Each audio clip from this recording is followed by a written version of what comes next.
Welcome back to another edition of the Rodcast. Lots to get into on the show today. And of course, we like to call it the Hump Day edition of the Rodcast. We'll talk tons of NFL news, notes, and nuggets. We got plenty to discuss there because CeeDee Lamb reportedly will hold out until he gets a new contract with the Dallas Cowboys, not reporting to training camp. Brandon Ayuk, he took the other stance. Apparently, he is going to report, even though he has requested a trade. Strange times. We'll get into that. Also, speaking of the wide receiver market, another wide receiver gets a restructured deal, so we'll discuss that. We'll also get into really it's a thousand player list that is released by the Shrine Senior Bowl, and now they can also have juniors at the Senior Bowl as well. So that's why it is such an expansive list this year of the best prospects in all of college football, or at least the ones who are draft eligible. I say the best draft eligible prospects in college football. We'll see how many the Longhorns have on that Shrine Bowl list. We'll get to that coming up in the next hour. We'll also dive into some Texas football conversation, go behind the burnt orange curtain. We're creeping closer and closer to the start of training camp now. We got single-digit days till training camp starts for the Longhorns, so we'll dive into that and talk about some Texas football conversation. We'll also get into the NFL's 18-game schedule push. Apparently, there are serious meetings being held between the Players Association and the owners and Roger Goodell about a possible 18th game. We thought this would be in the far distant future. It looks like it's going to be happening sooner rather than later. So we'll dive into that too coming up a little bit later on.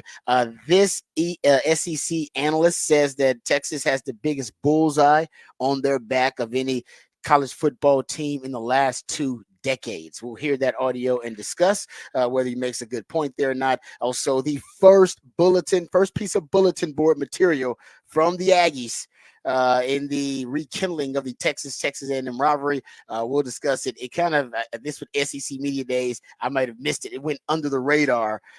Did make a lot of headlines, but I found it for you. So we'll talk about that and dive into it when we talk Texas football. Lots to discuss on the show today. We got your usual favorites. We got Raj Rant, of course. We'll dive into that next hour.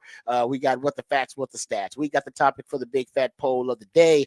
We got who said that. We got off the record. We are jam-packed and loaded as always. But first, before we do any of that, let's introduce you to the rest of the crew because he's the hardest working member of the ARN family. He's got a hustler spirit, period. Not sure what he's paid, but I'm pretty damn sure this man is underpaid. Ain't no 401k for this hustler, and he's a hustle man of many talents. It's our friend, co-host, and neighbor. It is Patrick Davis, y'all. What's going on, Patrick? How you doing, brother? I'm doing good. We've made it to Wednesday. We've made it to Hump Day. Yep. Rolling over that hump today. I did remember to go to the store yesterday when I went to the store. I remember to get toothpaste, and good for you. We were at desperate times. We were at almost having to bring in tools from the garage to try and get the last of the toothpaste out. Have you ever like? So basically, it lasted a week longer than I thought it was going to last. But it was, I kept forgetting every time I go to the store. I just kept forgetting to get it, and then you wake up the next day and you'd be like, oh, I forgot to get it, and you just, so I was completely everything squeezed, and I was like, you just get less and less. I gotta conserve until I get the new one. Gotta roll it as tight as you can. And I'm like, I don't know any. It's like only toiletries for me, I think, are that bad. Maybe like ketchup and mustard. Maybe some condiments get stretched to the point where you're really just trying to get the last thing out of the bottle. Most things I'm pretty good. Like I'm pretty frugal, but I'm still like, I still try to not be the guy who's like, I gotta get every cent out of it. I'm like, I gotta get it down 2 cents. I don't want it to be dollars anymore. But if I can get it down to like under 10 cents, so I'm fine losing 8 cents worth of toothpaste. But I did not waste any of it. Is there anything that you are frugal with using till the end, Rod? No, I'm with that about pretty much everything. I don't throw away. That's why leftovers. Like I take pride in the fridge being clear. Like I will eat everything. We have literally a clean out the fridge day where it's just like, all right, what's all the leftovers? We're just gonna eat meals until we eat everything that's in the fridge. So I am like that. I've always kind of been like that. So I take that in that. I'm with you. I get upset with my wife because she doesn't roll the toothpaste like I do. I go and I'm like, hold on, who just starts off smashing the toothpaste? Who just grabs it and just smashes from the it middle? out? just Oh, come random. on, I'm like, that's what are we crazy. doing here? Come on, man. I understand smashing when you first get it and it's like full of toothpaste, but once you get like a quarter of the way through it, it's time to start rolling it up. All Yeah. right, you start from the bottom and you roll. That's how I was raised. Yeah. But yeah, so I'm with you. I take pride in that, man. I flip stuff upside down, like the shampoo bottle, Yep. flipping it upside down, Yep. so to make sure it all comes down to the bottom, so I can squeeze it all out. No, I'm with you. I don't know if that's an old man in me. I think I've always been doing that though. I feel like I've been doing that even when I was younger. So even Yeah. as the old man in me takes pride in it, I was doing it almost programmed as a youngster because my dad was very frugal. My dad was a frugal. My dad borderline cheap. There's a difference, by the way. Frugal and cheap. There's a difference. And my dad, I love him. God bless him. He's a great man. But he would borderline on cheap. Like he wouldn't go buy like trash cans for every room. He would just use the paper bags you got from grocery stores. Yeah. And he would just turn that into a trash can. I'm like, Dad, can we just go buy a trash can? Like, nope, that's the trash can for every room. Why would I buy a trash can? Well, that's a trash can. We'd go to Luby's, and I remember we couldn't get like soft drinks or lemonade, and he'd be like, no, we're not buying lemonade for $2. He would go to the table, get some water, get the free lemons, the free sugar, and make our own lemonade at the table. That so Pops could save that $2. So at Luby's, we get the Luann, and then we make our own lemonade. Like, so my Pops, he borderline frugal, and some of the stuff was frugal. That lemonade trick, that was brilliant, because honestly, our lemonade was better than their lemonade. I tasted it and I was like, man, our lemonade's better than this lemonade. I'm gonna make my own lemonade at the table. This is way better. But the trash can thing, no, that's just cheap. Now you just being cheap now. Come on. Yes. So it's a difference. There is a difference. I think there's borderline of it's some frugality, and then it's also having a terrible memory, and just as soon as I use something, I'm like, well, I'm not going to think about that again until I have to use it again. Then you come back, you're like, oh, I forgot. Like just when you just get in, you're like, man, I really need to wash my hair today. And so you go into shampoo and you're like, oh, that's right. I almost was out of shampoo the last time I did this. And I have not thought about it for 1 second of my day until I've needed it again. I feel like that's a man. I feel like men do that more than women. Yeah. I feel like men almost unintentionally end up conserving stuff because we just, damn it, I forgot. You know what? Let's see how much I got left. To hell with it. Let me use the condiment packets that I got from Jack in the Box. I think I got some of those. Like, you know what I mean? I think guys do that. I feel like women are just more organized. And they don't end up in that situation. Like men, you know what? Men are like that about, and it's unintentional, underwear. Like men don't like to go buy like brand new underwear until it's like oh I got holes in my okay. You know what? I gotta take a special day out of my calendar to go buy new underwear. If you're a single man, if you're a man with a woman and you're a good woman, you never buy underwear because she's buying it for you. Yeah. You don't even realize I haven't bought underwear in like 5-6 years. I'm like, why am I getting just new underwear? It's just already in there. Brand new. When the tattered drawers, they just get thrown out automatically. Back in the day, you realize it on your own. You're like, I wonder how long I've had these holes in my I gotta do something about this. No, I can't have it. The elasticity's gone. What's going on here? There's been points in my life where I've gone through and you're like, all right, get a pair of underwear that's not ruined for tonight. I just need one. And you would go through you're like, how is there 7 pairs of ruined underwear in here? 7 pairs? I do it? How did I know? I should have noticed this. This is multiple packs that have been ruined already. Exactly. It's not like one pack's worth. This is ridiculous. No. And that's just because you just worn them out over time. You realize, okay, when was the last time I bought new underwear? It's like, actually, has it been a couple of years? Maybe it has been a couple of years. And then you have to go make a special trip, as men do. Men, we do it unintentionally. It's not intentional. There's a comedian about Jeremiah Watkins who has a whole bit about how men don't buy towels. Oh, yes. Also, yes. Another great bit. Something you get with a woman and you realize. You go, when's the last time you bought towels? And it's like, high school? Yeah.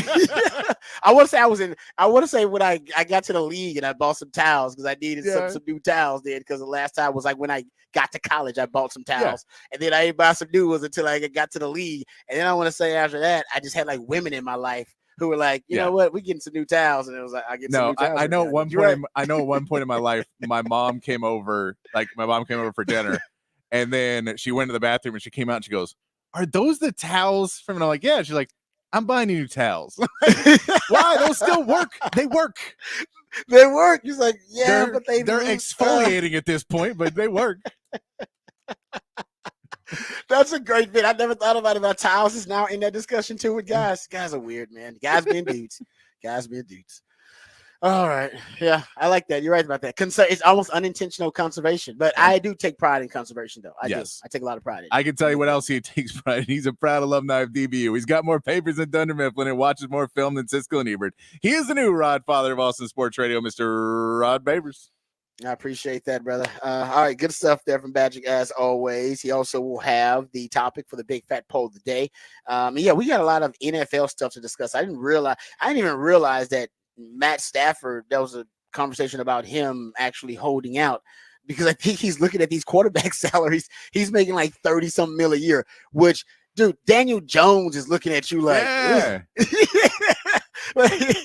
That's what the quarterback market is. That Daniel Jones is looking at you like, oh man, Matt, dude. Hey, Matt, you need to borrow some money? Right, yeah, right. You. That's what I'm saying. You're making them workers' wages out there, man. You ain't making the big time dollars. You making wide receiver money. At a quarterback, you make wide receiver money. That's basically where he is. That's crazy to say that, but that's exactly where he is. Yeah, you're making wide receiver money now because you're about to have about 3 more wide receivers making 30-some million. It's crazy. So there were reports that he wasn't going to show up to training camp, but he showed up anyway. But now they're restructuring his deal, I think, to give him something more respectable. Yeah, he also didn't have guaranteed money, I think, past this year. I think that was another piece of it. Deal, Matty? Who did that deal for you, Matty? Come on. Yeah, he also, So I believe there was also a point where he's like, well, I'm showing up making less money than everybody else in the league, and y'all can just walk past. Y'all are going to take me out at the end of the year. So it's like, if you're not going to pay me more this year, at least pay me more guaranteed down the road so that I have something that I know is happening. I'm with you on that.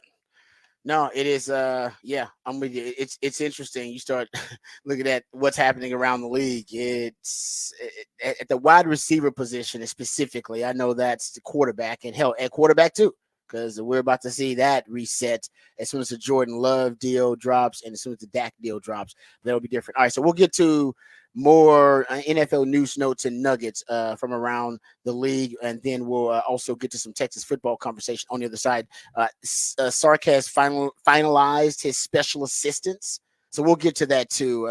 And we've talked about them, I think, as they've been hired, but we'll get back to what we think the duties of the special assistants and what their role is going to entail with the Longhorns each year. That seems like those roles change a little bit, and I got a idea, or at least I think I have an idea of how Sark wants to delegate with that group. So we'll get into that, and we go into some Texas football conversation and go behind the burnt orange curtain.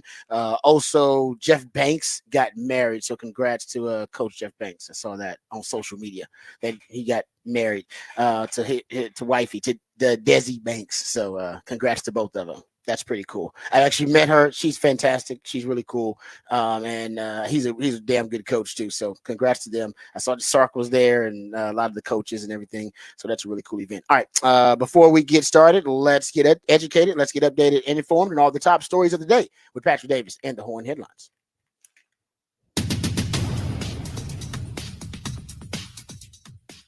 All right, your Horn Headlines brought to you by Top Gun Rentals and Lawn Equipment. In the MLB, the Astros dropped the second game of their series to the A's 8-2 yesterday. Jake Bloss only lasted 4 innings, giving up 6 hits, 5 runs, and 4 homers in his third career start. And the Houston batters once again could produce hits, but not runs, including Alex Bregman not scoring on what should have been an easy sacrifice fly. The Astros will try to salvage a game in what is their last trip to Oakland, with Hunter Brown getting the start this afternoon. And the Rangers picked up another win against the White Sox 3-2 as John Gray found his groove and retired the last 15 batters he faced before being pulled with 2 outs in the 8th. Gray allowed 1 run in the 3rd before shutting down the White Sox, and another 9th-inning home run for Chicago was not enough to force extra innings this night. Josh Smith stole home on a successful double steal in the 1st inning and then knocked home another run on a double in the 8th. The Rangers have 2 more games with the White Sox, with Nathan Eovaldi getting the start tonight as they inch closer to a 500 record on the season and sit only 3 games behind the Astros for the lead in the AL West as the trade deadline looms. And that is your Horn Headlines. All right. Thank you, Horn Headlines. Appreciate those. All right. Let's get to some NFL talk here. So we know now officially Calvin Watkins reported this yesterday. In terms of updating us on the CeeDee Lamb contract negotiation with the Cowboys. Yesterday, he reported as the Cowboys get ready to leave for training camp today, which they reported yesterday, the organization hasn't had substantial contract talks with receiver CeeDee Lamb. He said a person with knowledge of the discussion told him that. So they've had talks, but not substantial talks. And then I think his next tweet was reporting that maybe that person or a person with knowledge of his thinking says CeeDee Lamb will not report to Cowboys training camp until, of course, he gets a new deal. I think that's the whole point. When he gets a new deal, then that's when he'll officially report.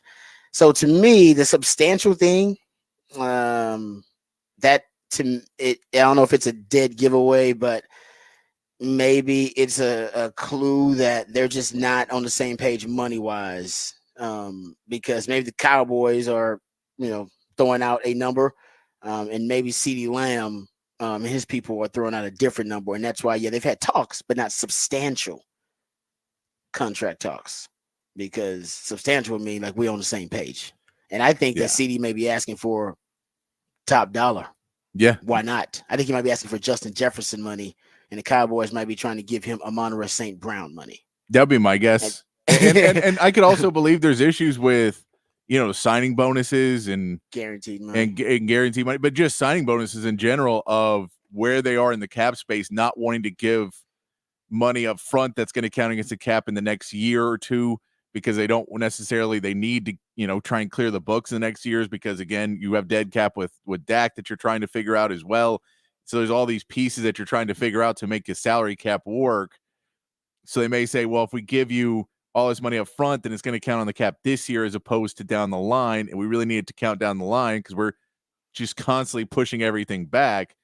But for CeeDee, he may not want that. He may want to get a check right now.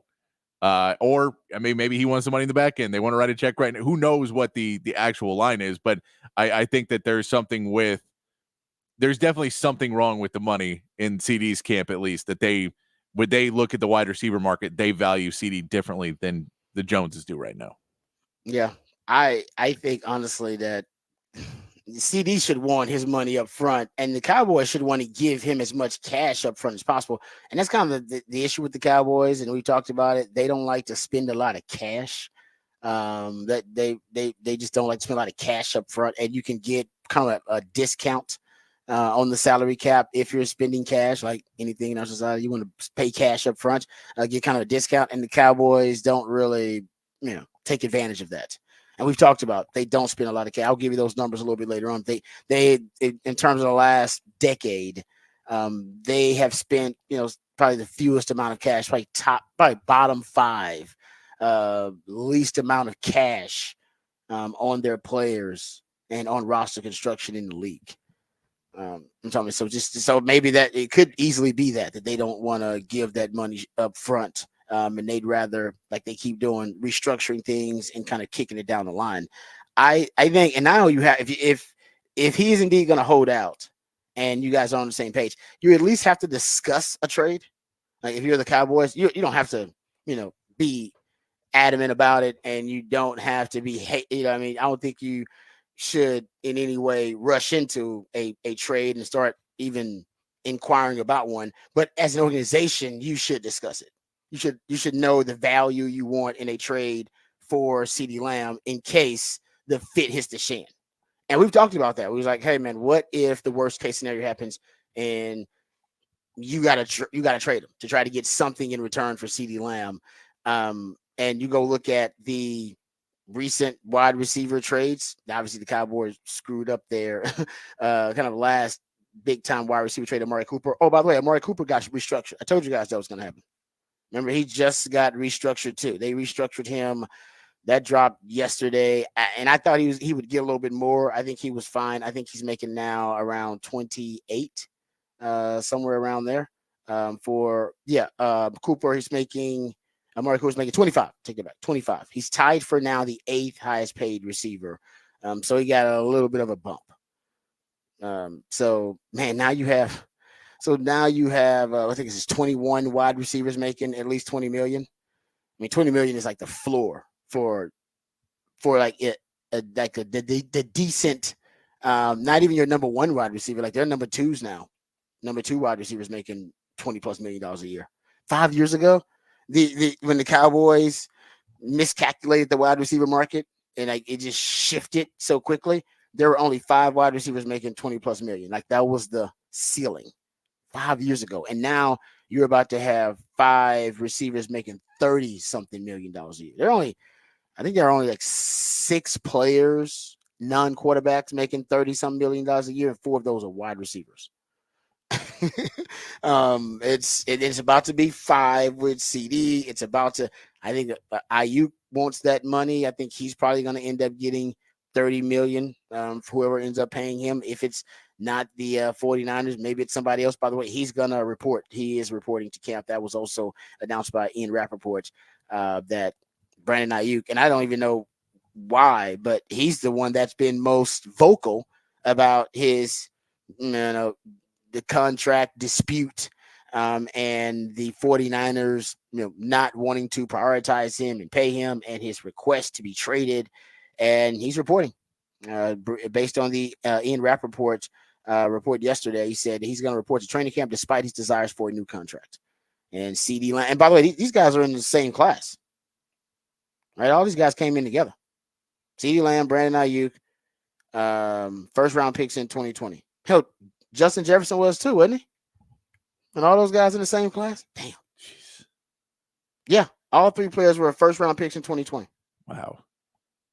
And all 3 ended the offseason in the same situation. And they're all going different routes. Yeah, right? That's true. Like, no pun intended. But Justin Jefferson, he gets his deal. Boom, sets the market. CeeDee Lamb, he's going to hold out.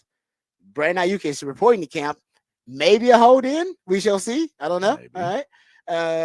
I would suggest a hold in. We talked about the difference yesterday, but you see different paths being taken. So it'll be interesting to see how it works out. But this is kind of my point of why some teams, and we talked about this past, they decide we're going to reset our wide receiver room instead of bowing to the wide receiver market over and over again. That they're like the Philadelphia Eagles decided, no, we're going to pay both our wide receivers. And so with the Dolphins, they like, no, we doubling down.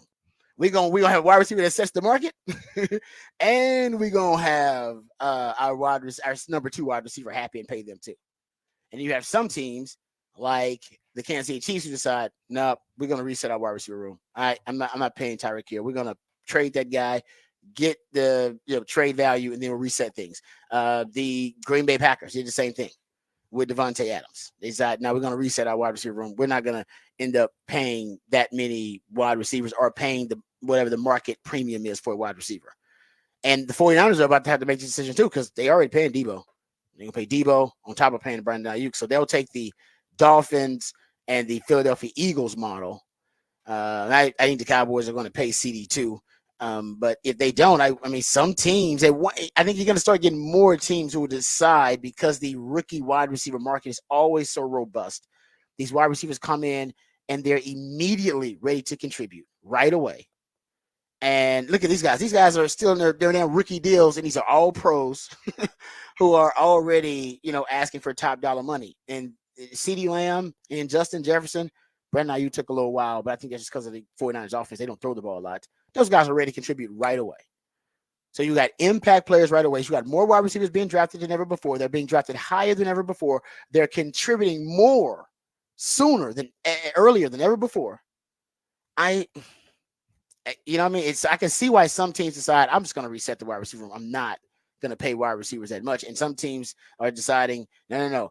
The wide receiver position is the second most important position in football behind the quarterback. Philly feels that way. Miami feels that way. We'll see. We'll see if the 49ers feel that way, because they might be able to do it too. But it's interesting. And I'm not saying either one is right or wrong. I just say it's just an observation. There are different ways to skin a cat in the NFL. Right now, most of the NFL is deciding, hey, we're going to pay our wide receivers. You see some other teams, though, Green Bay Packers, Kansas City Chiefs, and they're deciding to reset things. And I guess if you trust your quarterback, that's a nice way to go. And if you don't, you better make sure you pay the man. Pay him all the money they need. That's crazy. It's just amazing how quickly it shifts. But what would CeeDee Lamb be worth in the open during the trade market?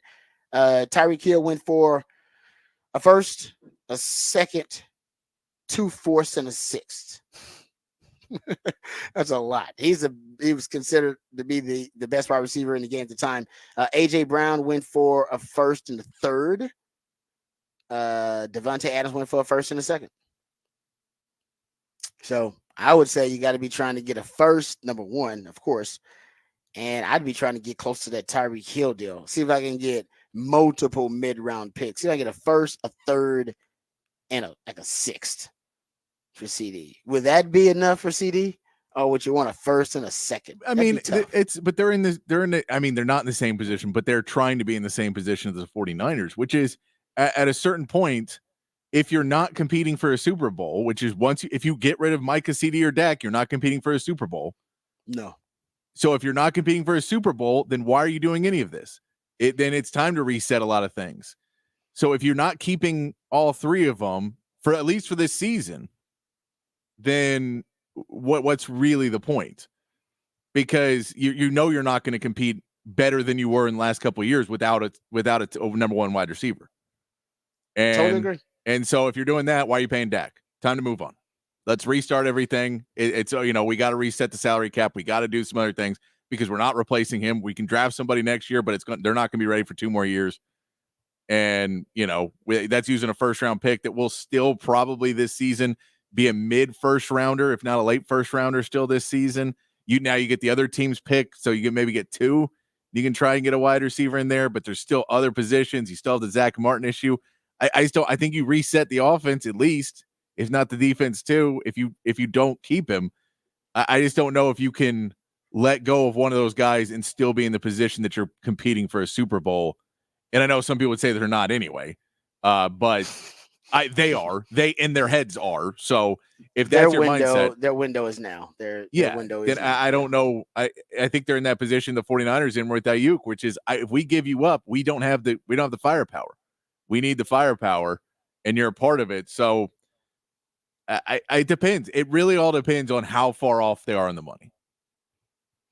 Yeah, I think CD will be asking for top dollar, and he should, and they should meet somewhere in the middle. He should be getting. Yeah. They should make him the second highest paid receiver in the league at 30. Yeah, but if you're, I believe 33 million, he'd be the second highest paid receiver in the league. If you're talking, AJ Brown's at 32. If you're talking about over a 4-year deal, $10 to $12 million over 4 years for the Cowboys, is that worth enough for you to say screw it all, windows closed? No, it's something like I said, I don't think CD is going to get traded, but it is something as an organization you must at least know what the value is in case things go completely off the rails. No, I don't think they will. I think he'll end up being the second highest paid receiver in the league. I agree. That's the thing is I think they're going to go ahead and sign him. And my guess is they're not that far off on money. They're just further off than they'd like to be. But yeah, I don't think the Cowboys have enough firepower on that offense that if you take him out, then it's Dak Prescott, Brandon Cooks, Ferguson, Rico Dottle. Like, there's not a lot of other firepower on that offense, right? No. They probably have the worst running back room in the NFL, and I think Brandon Cooks he's aging. I think right now he's in the twilight of his career, so he's lost a little bit of his fastball. So I'm not saying that they're going to do it. I said the Cowboys should discuss it. They should discuss it. That's a responsible thing to do as an organization.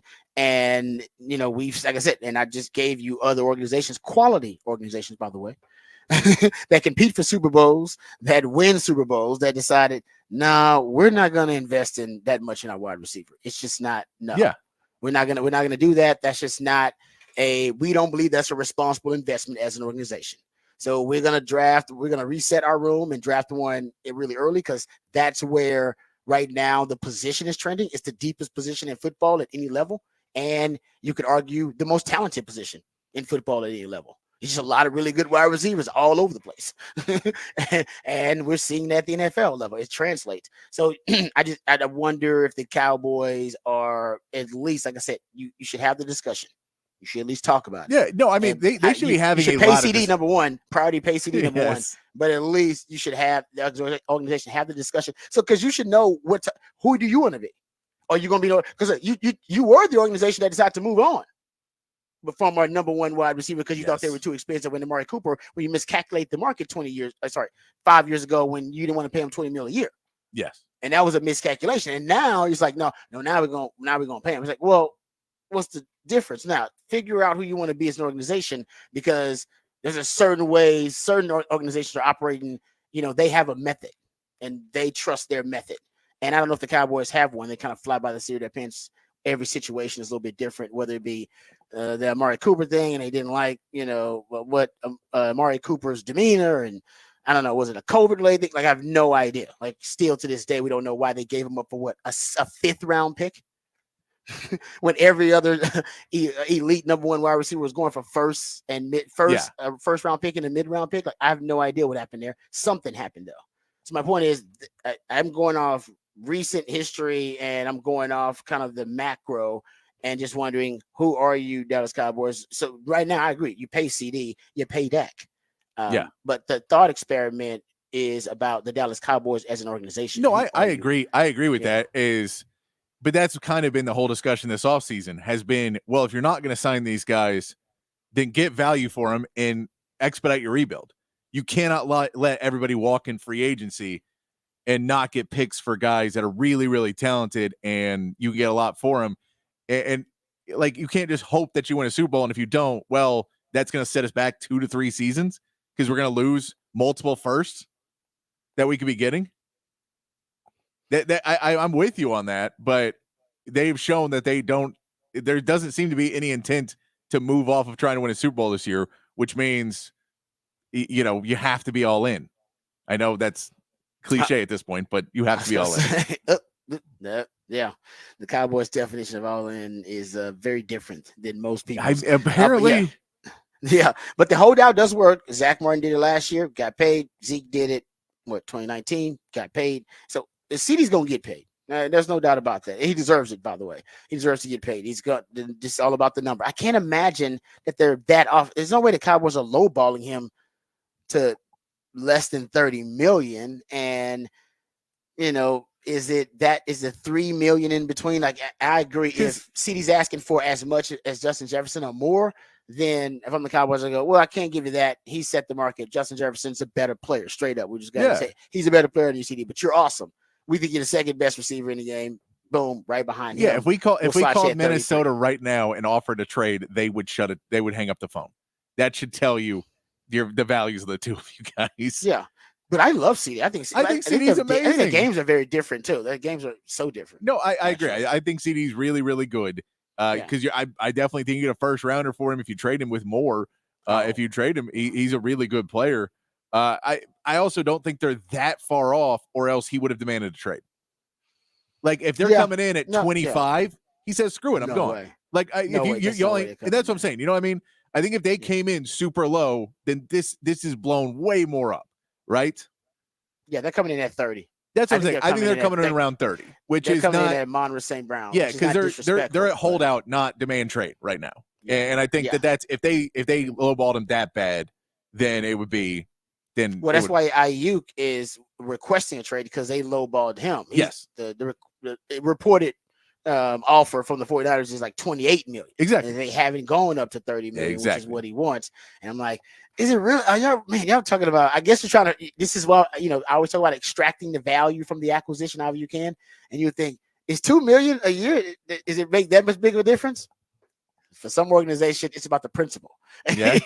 You know what I mean? It's like, no. Every acquisition we make, we extract value from it. And we do it with our utmost, with the utmost intensity as an organization. And that's why I criticized Casario a little bit, because he was making these great deals, but he would give up the value. I'm like, don't give up the value in the Joe Mixon deal. Don't give up the value in the Stephon Diggs deal. I know you want to be player friendly, but you're giving up the value. If you keep extracting value every acquisition, you'll look at the end of the year and think about how much in the black you'll be.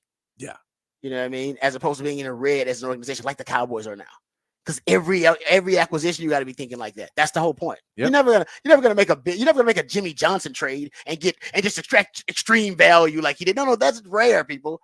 The day-to-day is what you get value from. That third or fourth linebacker that you have to release, and he'll pick up somebody else's. That's where you're getting the value. That's a GM job. And it's a way different world in terms of salaries now too. Oh yes, no doubt. Yes, no question. All right, good stuff there. We come back. We'll talk Texas football on the other side. Does Texas have the biggest bullseye on their back of any team in college football in the last 2 decades? This SEC analyst thinks so. We'll get into that. Also, talk about what these special assistants to the head coach's roles are going to be with Sark. He just finalized those. All of that and more right here on the Rodcast featuring Patrick Davis. Somebody talking about Rod Davis coming back on the horn.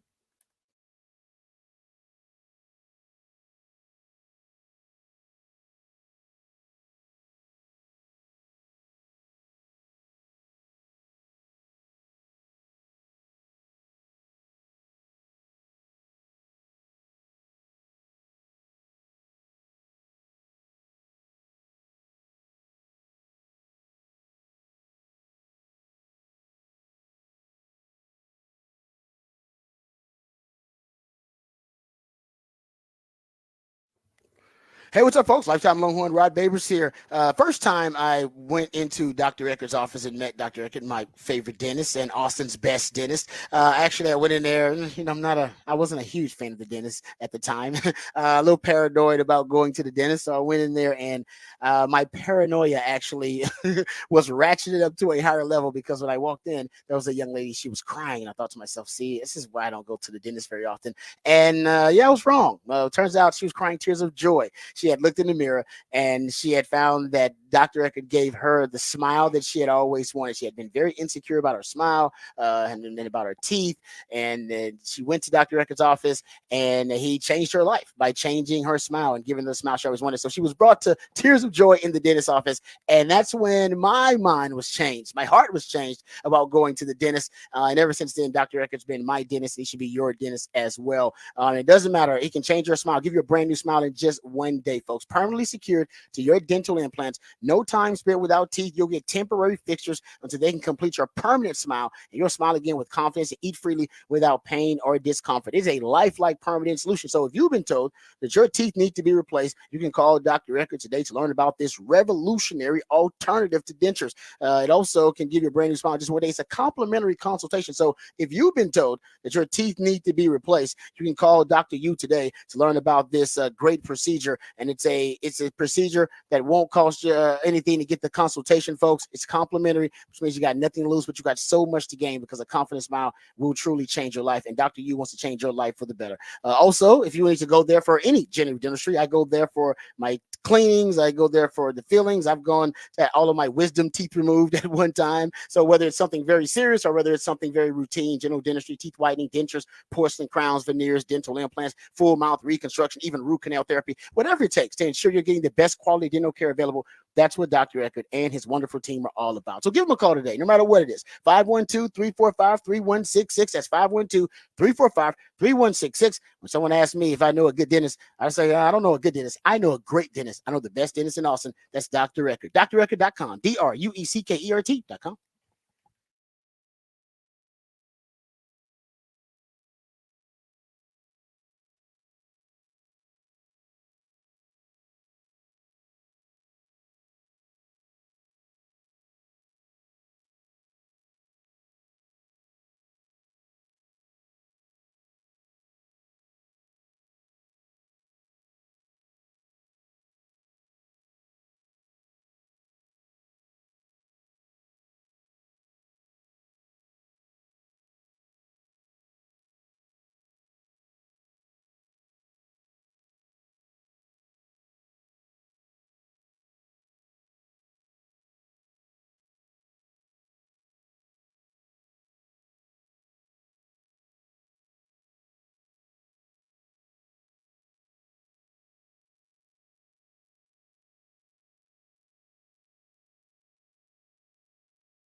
All right, welcome back to the Rodcast. Time to get some Texas football conversation. We're fast approaching training camp starting, so I know all you Longhorn fans out there are starting to get giddy. I certainly am. So I've been doing my research. We'll start sharing that and previewing the season coming up, as if we don't talk Texas football every damn day. But we'll start getting specifically into some Texas training camp discussion. But I want to get to this audio. Peter Burns does a great job. I told you my favorite Peter Burns quote. He's the one that was hosting the pregame for the Texas spring game this year, with obviously their transition to the SEC, and he does stuff for the SEC network. And he's the one that compared Texas, said, that when he saw Texas in the spring, that they reminded him of Georgia in 2021, 22, and 23. Like, they look like that, like big, fast, physical, athletic. And, so he's a Texas fan. So I want to preface this by saying he likes Texas, actually. But he recently made a statement that I thought was really interesting. So we'll just play the audio for you here. But this is Peter Burns on College Sirius XM, and we'll cut it off after he makes the statement that I think was pretty eye-popping. We'll get into that. But here is Peter Burns talking about Texas and their transition into the SEC. As much over the years as people wanted to beat Alabama, as bad as people want to beat Georgia because of the amount of success that they have had, every single person wants Texas to lose in the SEC. Every person, okay? Not just Oklahoma, damn sure A&M, okay?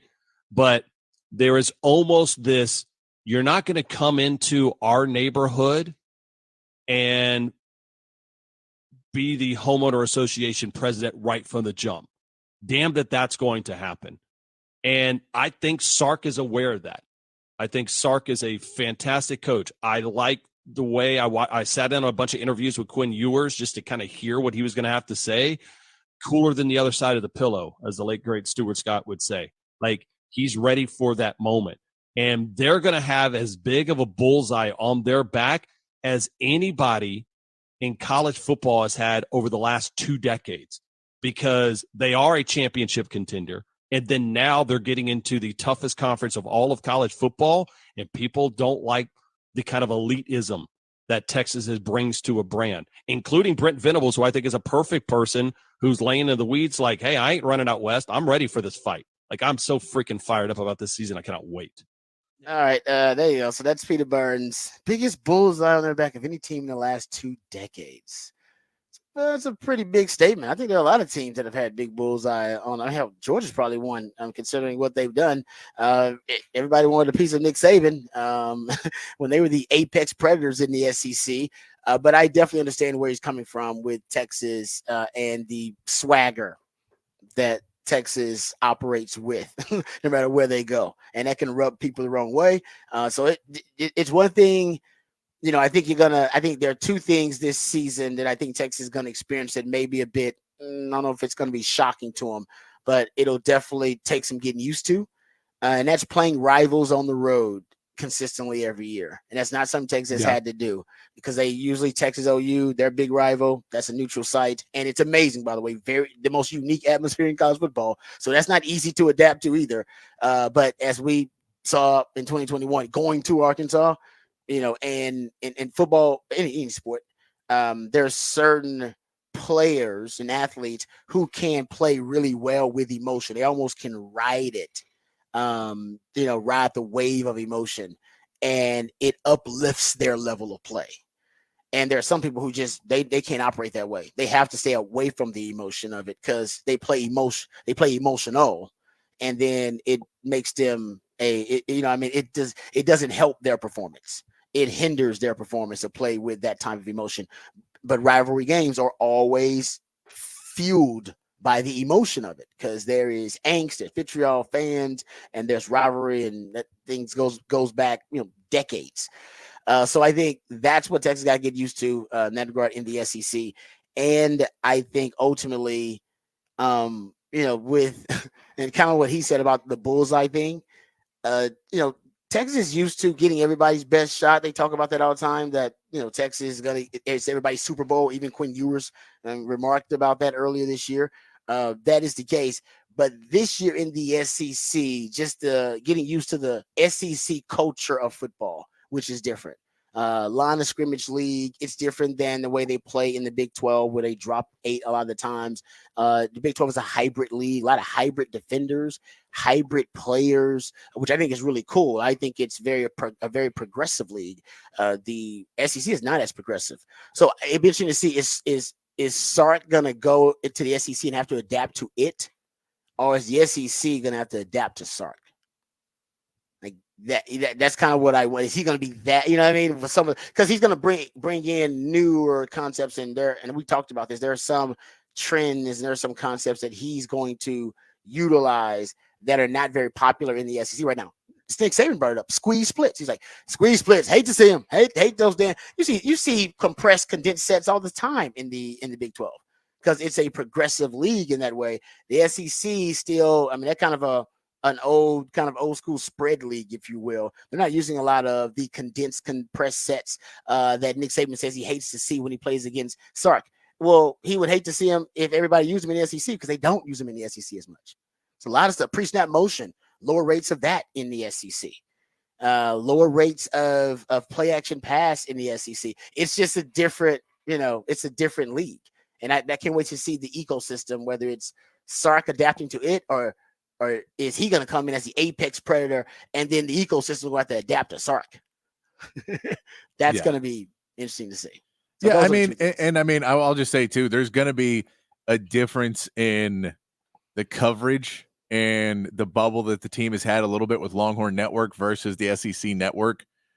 That I think there's going to be, you can try and avoid the noise all you want, but in 2024, it's a lot harder to do. And these players are not going to stay completely off of social media and stay completely out of everything. And you used to have a little bit more of a bubble of pro Texas coverage. And you're now walking into it's an SEC network, and most of these guys want to prove you wrong. So every mistake you made will be amplified more than it was before, where you used to see more of your highlights. You're going to see a lot more lowlights on the SEC network, and you're going to see a lot more lowlights of look at every interception, every missed tackle, everything will be broken up of they thought they could come here and play SEC football. And so there will just be more of that this season because people are going to go out of their way to say they don't belong here. We're the best. They don't belong here. They're going to have to earn their way here and learn how to play what we do.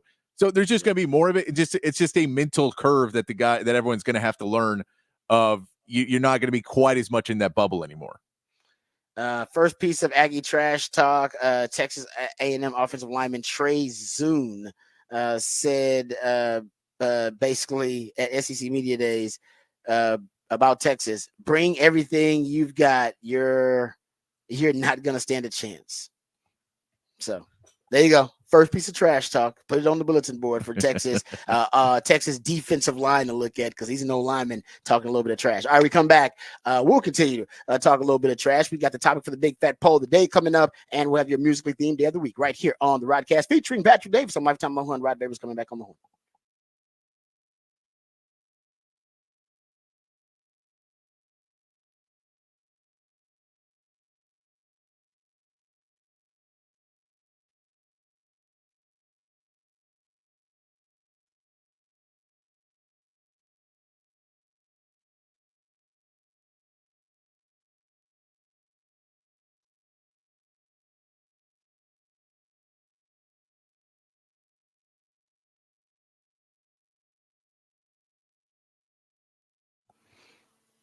Hey, what's up, folks? Lifetime Longhorn, Rod Babers here. Austin is a great city. One of the reasons people keep moving to Austin, and yes, that affects the traffic, but it's okay.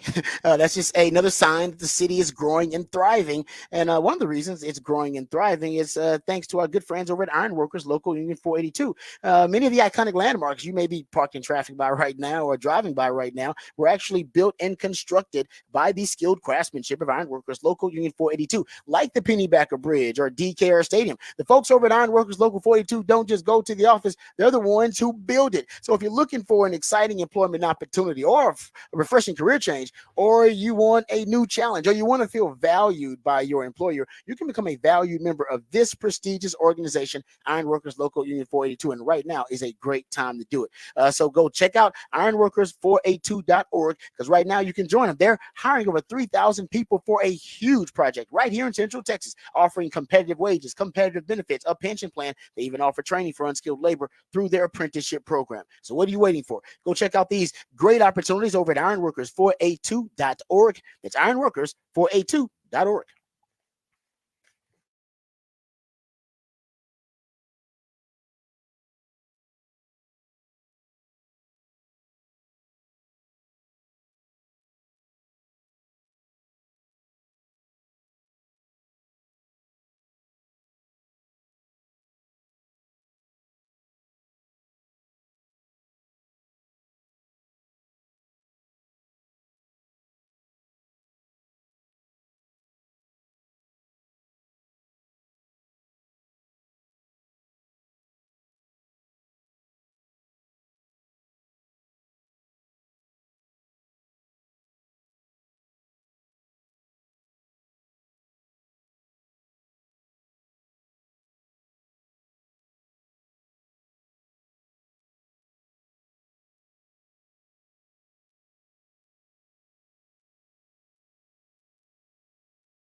Welcome back to the Rodcast here on a Wednesday morning, and that means it's a one artist Wednesday where I'll play you one artist all show long that you can go check out. And normally we dive down the rabbit hole a little bit. Today's artist is Guns N' Roses.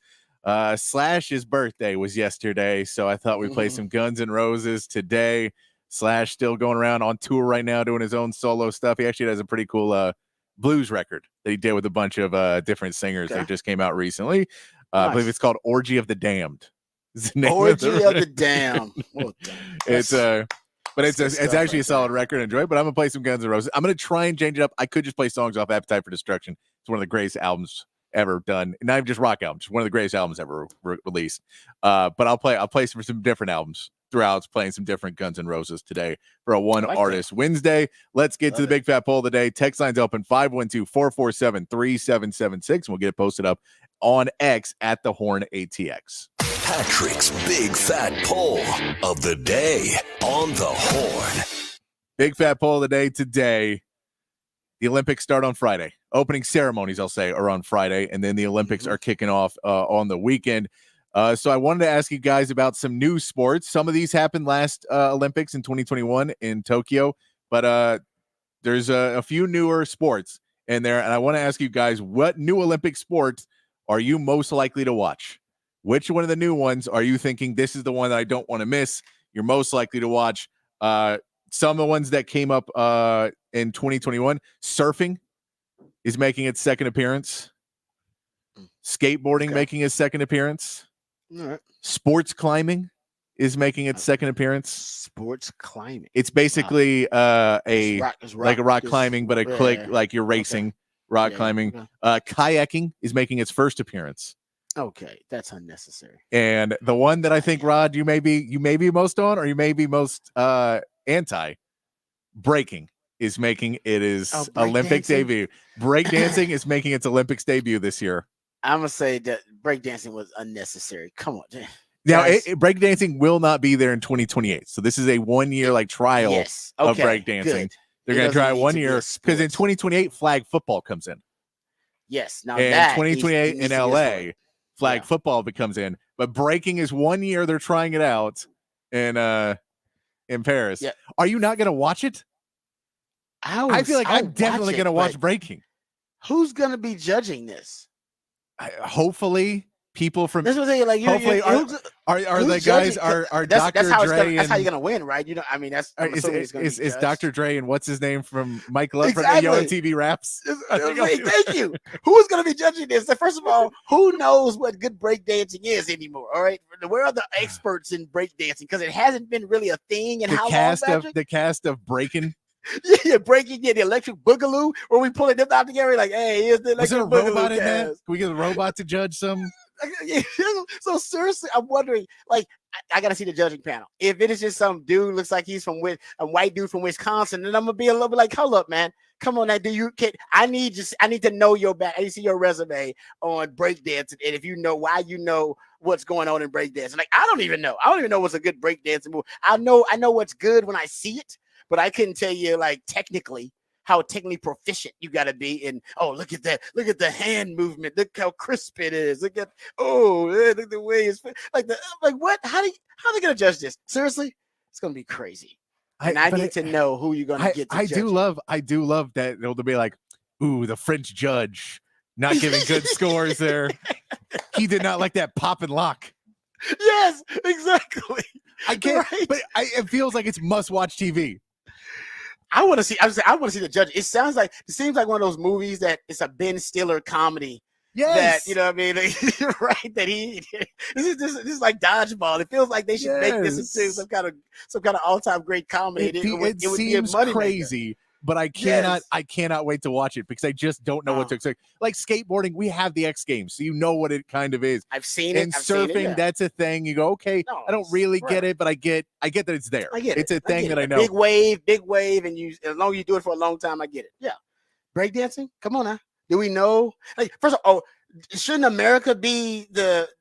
we be the favorite here? I mean, you would assume. Or it's Japan. But I don't know because some of these countries, like in the Eastern Bloc, yes, those guys probably just got breakdancing a few years ago. It's still new to them. It's still new. You're right. Yeah. Where are our finest breakdancers in all the land? Like, really, where are you? I don't know. Old folks' homes? I don't. I guess if you're a dancer, you broke his hip out there trying to audition. But I guess if you are just a dancer, and I used to date a dancer, so I know there's a dancing culture that you have no idea about. Yes, bro. So you think you can dance? I met like 5 or 6 people that have been on the show and been like, oh, trust me, you don't want me to get into it. Anyway, another life that Rod B lived. But I guess just to be, so they do specialize in different types of dance. Yeah. So if you're a dancer, then you know how to tap dance, and you know how to ballroom dance. They know how to do all these different, and they know hip hop too. So I'm assuming that maybe there's some of those guys or gals, their expertise is break dancing as opposed to some of the other types of dance. They are the ones who are going to represent us. Do they get specialized tracksuits? They have to wear the same ones as everybody else. That's nothing. The tracksuit's got to be on point. Yes, that's a big thing with breakdancing, man. Come on. Yeah, what's the breakdancing uniform? What do they wear when they're actually performing? I don't know. Or competing. But that's why my point is this is something I have to watch because I have no idea what it is. It does seem ridiculous. I can't wait. I can't wait to see like the different countries in breakdancing. Like I can't wait to see it. Like I really now see now with all these things going on in my head now, just thinking about all the different. What music are they going to use? Are they going to use contemporary music or are they using music from the 80s? The breakdancing like golden age, like from is Grandmaster Flash going to be DJing it? I don't know. And now I have so many questions. So now I think that now we just made it easy. It used to be that now the time for the big fat poll today. I don't think I'm with you. I think it's breakdancing. I think it's breakdancing is what I'm most excited, what I'm most likely to watch. See it. Like, but I don't know. Maybe some people want to see surfing and sports climbing and skateboarding. I read about where they audition these games and where they experiment. It's called like the World Games. Yeah, they have like a thing called the World Games, which is basically all the experimental sports. They must like compete in the World Games or something like that, and they are the ones who get plucked and picked every now and then for new Olympic sports. I like it they keep it fresh though. Oh no, no pun intended. I like it they keep it I like it they keep it new. I'm glad. So, all right, Patrick just kind of threw it out there, and I think he just answered the question there with breaking. But we'll have that for the topic for the Big Fat Poll today. We come back, we'll dive into the Senior Bowl, the Shrine Bowl, their top 1,000 draft eligible players in college football. We'll dive into that. We'll also get into Rod's rant of the day. There's also tons of other NFL news, notes, and nuggets to discuss. We're jam-packed. Coming right back on the Horn. This is the Rodcast featuring Patrick Davis. I'm lifetime Longhorn Rod Davis. Coming right back.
All right, welcome back to the Rodcast. It is a One Artist Wednesday, and this my man Patrick goes deep down the rabbit hole into the catalog of one specific artist or group.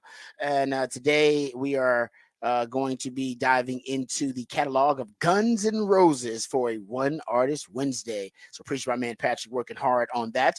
Also, he comes up with the topic for the big fat poll of the day. And today it's we'll get that posted for you. Today is actually pretty interesting. It's Olympics related. We got to start getting the Olympic state of mind because actually Olympics are starting up. Was it next week? Friday. Next week? Friday is the opening ceremony. Friday, actually. Friday is opening ceremony. So we're 2 days away from the opening ceremony. Yeah, yes. That's really cool. All right, so we can start getting into a patriotic. Oh man, this is gonna be tough, especially this country right now. I'm glad this is the perfect time for the Olympics. We all need to be on the same page, rooting for something. So that'll be good to have the Olympics starting up. But it is related to. It is Paris. 11 a.m. on Friday is the opening ceremony start time because it's Paris time. So it's the nighttime in Paris. Will be 11 a.m. here. So right after we get off the air on Friday, go over and start watching the Olympics. Yeah, I got to start getting used to some of that too. Just stuff being on at weird times. I got to get my. You know what? We'll try to help you out with that. Some of the Olympic scheduling too. We'll let you know when breaking is happening in case you want to watch that. But topic, give folks the topic for the big fat poll of the day, Patrick. Big fat poll of the day. What new Olympic event are you most likely to watch? What we put up there. I took surfing out because I could only put 4 up there. Yeah. So surfing is up there, and they happened last one too. So breaking, sports climbing, skateboarding, and kayaking. I had to put kayaking in because it's actually a brand new sport. Sports climbing, surfing, and skateboarding were in the 2021 Olympics, but this is their second run. So still relatively new sports. And then breaking and kayaking and breaking is just gonna be it's got to be fun, right? I'm with you.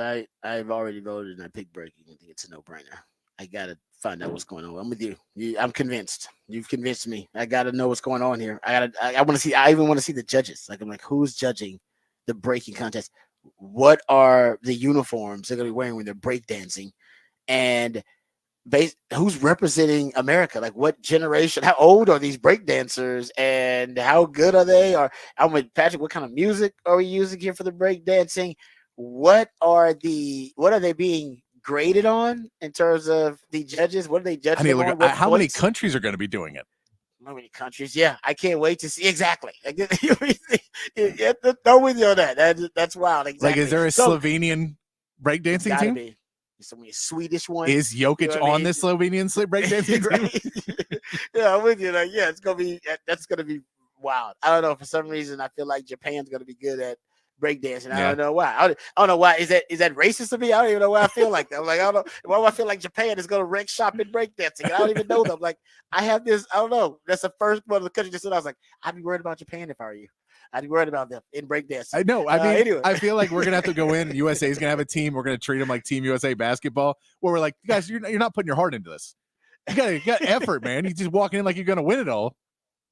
I know. And do they do it as a group or is this a 1-on-1? Like, is it a? I think it's a 3-on-3. 3-on-3. So it's a group routine. From the little bit I read was like it was somebody goes and then as soon as you finish, the opponent goes. Like you're breaking against each other, I believe. I think you are. And I don't know for sure. I read briefly an article this morning at 5 a.m. Is there an official? That keeps this thing from getting too hostile? Again, like, I don't know. I don't know if Dr. Dre and Ed Love are alive, but they need to be a part of this. Snoop Dogg is a part of the coverage, isn't he? Not of the break. Snoop Dogg and Kevin Hart, are they doing their thing again? I think so. So they should put Snoop on that. Snoop would be awesome. Dude, you know Snoop's not going to Paris. He's going to be doing that from New York.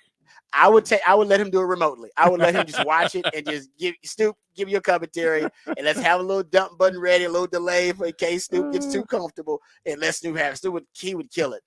But you're right. That's the format of the competition of the breaking. Like what is so you said they just gonna like literally old school, like they're gonna just have a dance off. I'm gonna have to do more research on this. I'm gonna have to do some more research on breaking. This is I kind of don't want to though, because I kind of just want to go into it completely blind. I think you should. Yeah, I think you should just go. I'm with you. I don't even want to know. I really want to go into it just fascinated by every part of it. Like, oh, what's this? What are they going into? What they got extra? What is it? What is it called? A match? Is it a match? What is it? I don't know. Right? What is a breakdancing match game? I don't know what it is, but I'm fascinated. You got me. There are also girls and boys. It's not men and women. They're listed as girls and boys. Whoa! What? No, this is now another game changer. Hold up, so we're like hold up. Oh, I'm sorry. It's B girls and B boys. I'm sorry. I just wow. that. Yeah. I'm sorry. That was B-boys. as soon as I saw it, I was like, "Oh, B boys. Oh, okay. Why would you call girls? But they're B girls and B boys." Whoa. Dang! Now I'm even more blown away. Where did they like? You have Olympic trials. They have trials for this. Like, where did this take place? Where did they find the elite breakdancers in America? I need to know where this took place. Like, they just go different dancing academies. They probably went to like the dancing. Oh, it's only 2 days too. It's there girls one day, men the other day. So you got a very limited chance to watch this. It's August 9th and 10th. So we've got a little bit of time. For August 9th and 10th. I might, and I never do. I might have to reach out to my ex because she used to own a dance studio. So I'm not doing, and she would bring in like the best dancers around the country to do these like clinics and tutorials and stuff like that. And like, she would get people from like the shows. So you think you can dance like that. So there is like a dancing culture. And I guarantee you, I might be able to get some knowledge on at least how the hell did this take place? Was there some trials? Like, how did they find these young people that just were expert world-class break dancers? Man. And they had to do it in the dance academies. Like, that's where they had to do it. They're not just learning this on the street. No, like, ain't nobody break dance anymore. Used to break dance on the street. Nobody break dance anymore. Used to break down the cardboard box. Do they come in with the boom boxes? There you get boom. That would be awesome. Now there you go. Even as a prop, you should use it. You know what? You need to have that opening ceremonies. Everybody's walking down. You got to have your own if you're USA. And then you got to have, at least let the breakdancing team. Yeah, you know what? Now I got to watch the opening ceremonies. Got to see the break because they introduce all the different teams, right? So they'll be like, this is the American breakdancing team. I got to see this. See if that's the thing. Wow. Okay. Anyway, much conversation about that, but it is fascinating. Can't wait for the Olympics. Already getting hype about it. Thank you, Patrick, for that. We'll get into the Longhorns who are listed on the Shrine Bowl 1000. They released the 1,000 best draft eligible players coming up for this college football season. We'll talk about the Longhorns who are listed, how many of those Longhorns are listed. We'll get to that. We'll also get to Rod's rant of the day. We'll talk about a couple other topics I can bring up. There is a position having a bit of a renaissance in the NFL. We could get to that. Also, I want to get into the conversation because the NFL is pursuing and fast, actually, sooner rather than later, an 18th game. We thought this would be somewhere, on the distant horizon. That 18th game is coming sooner rather than later. As a matter of fact, they're already having talks about it. We got sounds from Stephen Jones who discussed it. Roger Goodell just said they had very, very pleasant, progressive talks about that 18th game. The thing for the players is what you're going to get in exchange for it. The 18th game is happening. All right. Them billionaires going to get what they want. It's happening. You should get something in return. Something good. Something substantive. Like, I don't know, more guaranteed salaries or better healthcare, longer term healthcare, like something really good for that 18th game. Not just, they're going to decriminalize marijuana. Ooh, yay. It's like, no, don't take that. Well, it's good. They should, but don't let them fool you and be like, hey, we're going to stop testing y'all for weed. That's going to get like, no, stop. No. That's not worth an 18th game. That's not value I think you get in return in that negotiation. So we'll see. We'll talk about that too. But first, let's get updated. Let's get educated and informed on all the top stories of the day with Patrick Davis and the Horn Headlines. All right, your Horn Headlines brought to you by Top Gun Rentals and Lawn Equipment. In the MLB, the Astros dropped the second game of their series to A's 8-2 yesterday. Jake Bloss only lasted 4 innings, giving up 6 hits, 5 runs, and 4 homers in his third career start. And the Houston batters once again could produce hits, but not runs, including Alex Bregman not scoring on what should have been an easy sacrifice fly. The Astros will try to salvage a game in their last trip to Oakland with Hunter Brown getting the start this afternoon. And the Rangers picked up another win against the White Sox 3-2 as John Gray found his groove and retired the last 15 batters he faced before being pulled with 2 outs in the 8th. Gray allowed 1 run in the 3rd before shutting down the White Sox, and another 9th-inning home run for Chicago was not enough to force extra innings this night. Josh Smith stole home on a successful double steal in the 1st inning and then knocked home another run on a double in the 8th.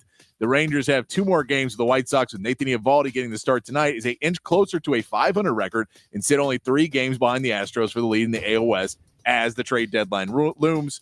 And that is your Horn headlines. All right. Thank you, Patrick, for the Horn headlines. Appreciate those. All right. Let's get to this Shrine Bowl list. The Shrine Bowl does obviously they do a great job. Now the Senior Bowl and the Shrine Bowl, they can invite juniors, any draft eligible players. It used to be like the Shrine Senior Bowl.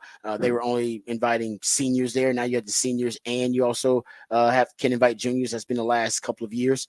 And so a new thing they're doing, well, I don't know if it's new, but it's now expanded because they can put more players on this list. The Shrine Bowl, the East-West Shrine Bowl are putting together their top 1,000 players, draft eligible players in college football.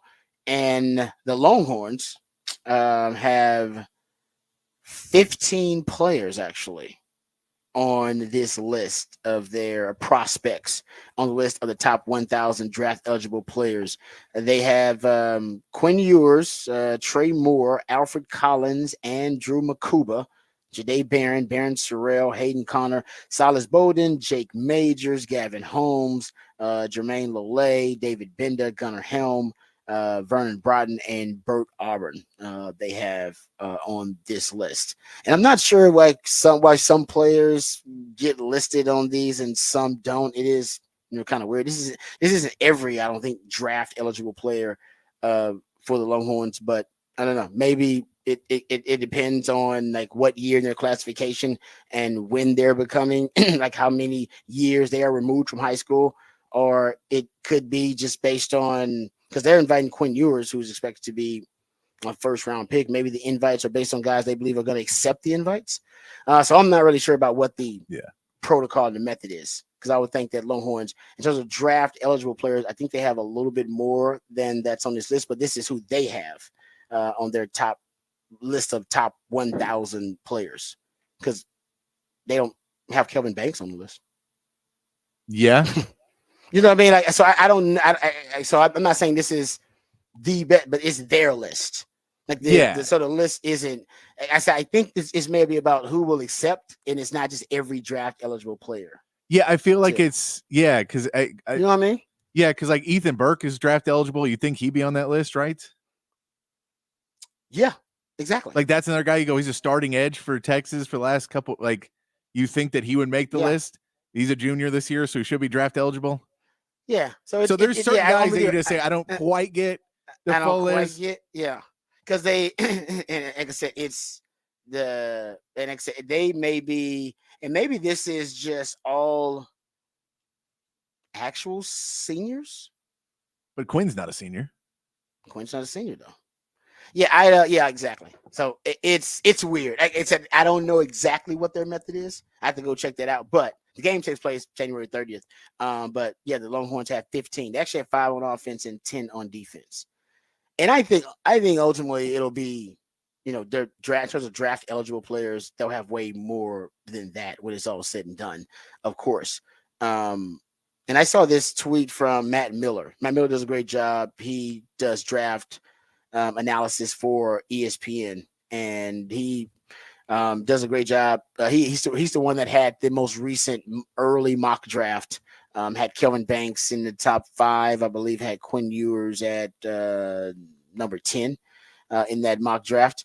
He recently said this draft is going to be one of the biggest drafts that we've seen, like just in terms of just players that are available. He said in recent years. And it's interesting because I'll read the tweet. He says here, you're going to hear a lot about how the 2025 NFL draft class is one of the biggest ever, maybe the biggest ever. Here's a good case in point. Arkansas has 19 players on my scouting watch list. That means 19 players who've been tabbed as NFL caliber by scouts and coaches. If you want to go deeper, Arkansas has 26 players who are draft eligible and have to be evaluated by area scouts. And that's just Arkansas, the Power 5 closet to my home. So I always start there because I guess he's close to Arkansas. So I guess he's just saying it's really deep. This is going to be a deep draft, and that there are even teams like Arkansas that are considered bottom feeders of the SEC are really deep. But that also goes to the point we've talked about why the SEC is different. And he's saying that Arkansas, a team picked to finish, like third to last in the SEC, he's saying they got 19 players that are on his scouting watch list. 26 players who he thinks are draft eligible, but 19 players that he thinks are worth scouting on that team. I'm sure for Texas that number would be like double that. Yeah, but I'd love to hear that 19 like 3 weeks into the season. True. Like 3-4 weeks, you're like, all right, now it's down to 10. Like 9 guys we had on there, we scout them for 3 weeks, and they're not. They didn't improve enough, and we put them on there to make sure we had everybody covered. But Eric Galko, I'm assuming his name. He's a director of football ops for player personnel and for the Shrine Bowl. So he's the one that came up with this Shrine 1000 list. Yeah. He responds to Matt Miller's tweet and says Arkansas has 16 on his Shrine Bowl 1000. Texas has 15. I think, and he said that doesn't include. So maybe this will give us some insight. He said that doesn't include third-year players. He said, and that doesn't included is what he put in third-year players and a few that just missed a cut. He said they got the fourth most in the SEC. And I'm assuming Texas has more than them. So maybe that's part of why the list is, a little off. Maybe they just don't include third-year players. You can be an underclassman, not a third-year player because of the red shirt and all that. Not sure exactly how they decide to do it. Yeah, exactly. Like I said, maybe it's how many years you're removed from high school. If Quinn wasn't on the list, I feel like it makes sense because then I think it's just seniors other than Quinn, right? I believe you are correct. And maybe, like I said, I still don't know exactly what the method would be for the Senior Bowl. I'll do some research and find that out. But Texas has 15 on that list. Just throwing it out there. So, and that, by the way, most of those are on defense and special teams. So defense is getting at least more and more love in the back end. I mean, we talked about the all SEC preseason team. You got 3 DBs on that second team. You got Anthony Hill on that second team defense. And Trey Moore is on the third team. And I'll say this about Trey Moore. I watched Alex Okafor. He does a great podcast on his own. When we do the third and Longhorn, shout out to my man Nick Shuley, Alex Okafor, and Jeremy Hills, and my man Fozzie Whitaker and Derek Johnson and the crew. But he does his own called Behind the Face Mask. You should go subscribe to it on YouTube. It's really good. He just sits down with a player and they do a little one-on-one back and forth with a Longhorn player. Just great stuff. And he sat down with Trey Moore. And man, it was just a lot of meat in that sit-down interview. But the more and more you hear about Trey Moore, and the more you hear coaches talk about him, and the more you go back and watch him on film, I mean, Trey Moore could be a real difference maker for Texas if that skill set translates to the next level. And from what I'm hearing, it does. Like, it has at practice for Texas. Like, he's been at practice, making some of the Texas offensive linemen look silly. He's decleated some offensive linemen in practice. I've heard from multiple sources. Oh no, Trey Moore's a dog and a dude. And I mean, I've watched him on film. He's got elite BGO, ball get off. And he's got multiple pass rushing moves in his repertoire. Probably one of the best natural pass rushers Texas has seen in a long time here on the 40 acres. He may be considered undersized, but I mean, he could with the speed rush. He has a great counter, and he talks about his spin move being his curveball.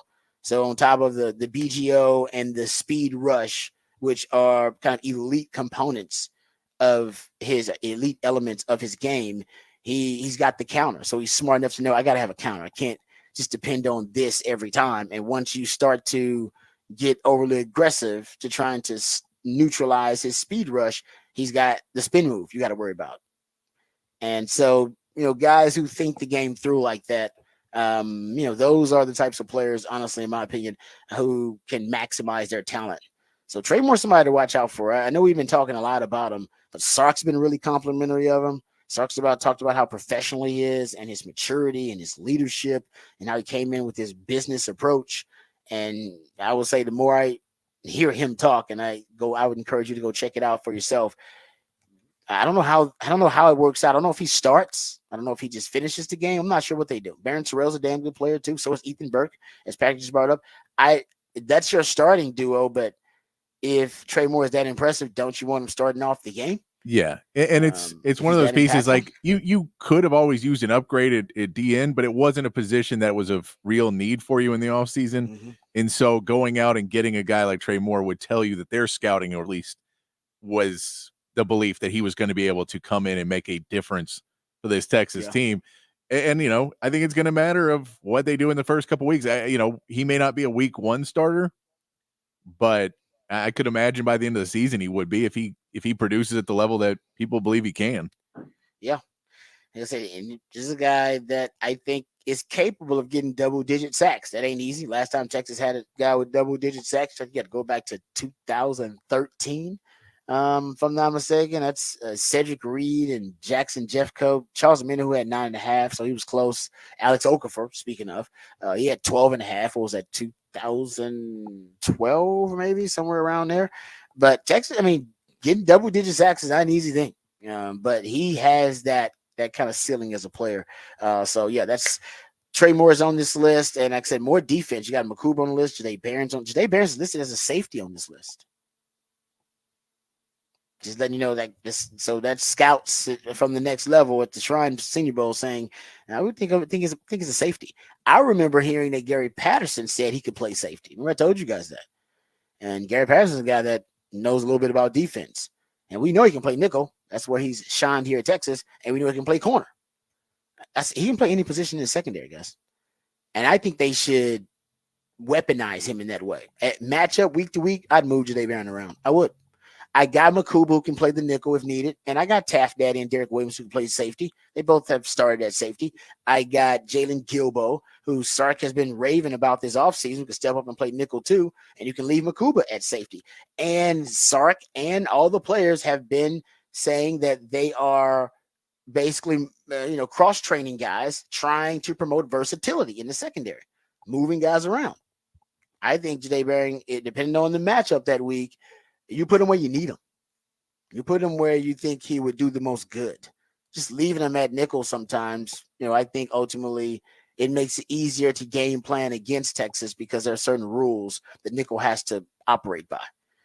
And I think that's why they want versatility, because they want to have more malleability that will offer them solutions to problematic formations and problematic concepts, formation in the boundary, 3-by-1 concepts, where you can isolate coverage defenders or the weakest coverage defenders.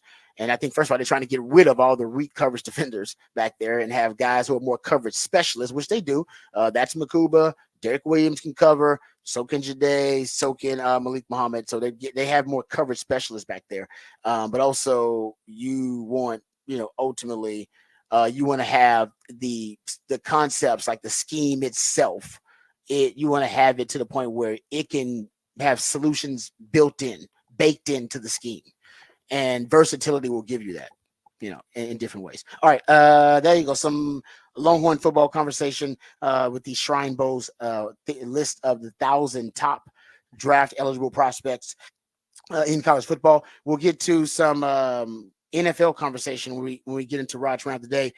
This 18th game is going to happen sooner rather than later. We'll hear from Stephen Jones talking about it. We'll also dive into the report that Roger Goodell says the talks about the 18th game are going well. He's going to see that sooner rather than later. So we'll talk some NFL coming up on the other side. We'll also talk about the position that's having a bit of a renaissance in the NFL and why that is the case. All of that more right here on the Rodcast, featuring Patrick Davis. I'm Lifetime Longhorn Rod Babers, coming back on the horn.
Time for a Raj rant of the day. A couple of stories I think we have time for here that I want to jump into. First, I want to talk about the NFL's pursuit of 18 games. The NFL is pretty brilliant. I think the NFL wanted us to believe that this was something that was far off in the distant future. Oh, 18 games? We just get to 17, and then we'll talk about 18 later. But that ultimately, they let it be known that that was the goal. But I don't think they were upfront about their intentions, the timeline. So the NFL Players Association and the NFL is being reported now have had discussions at, quote, a very high level over potentially adding an 18th regular season game to the schedule. It's reported by this is the Washington Post initially. The NFLPA executive director Lord Howell told the Post that talks between the NFLPA and the league have not reached the stage of formal negotiations, but he acknowledged that he plans to discuss the issue with players in the near future. He said, we have talked at a very, very, very high level, superficially, with a recognition about, yeah, this is something that we should be talking about. Oh, man, this dude is slick.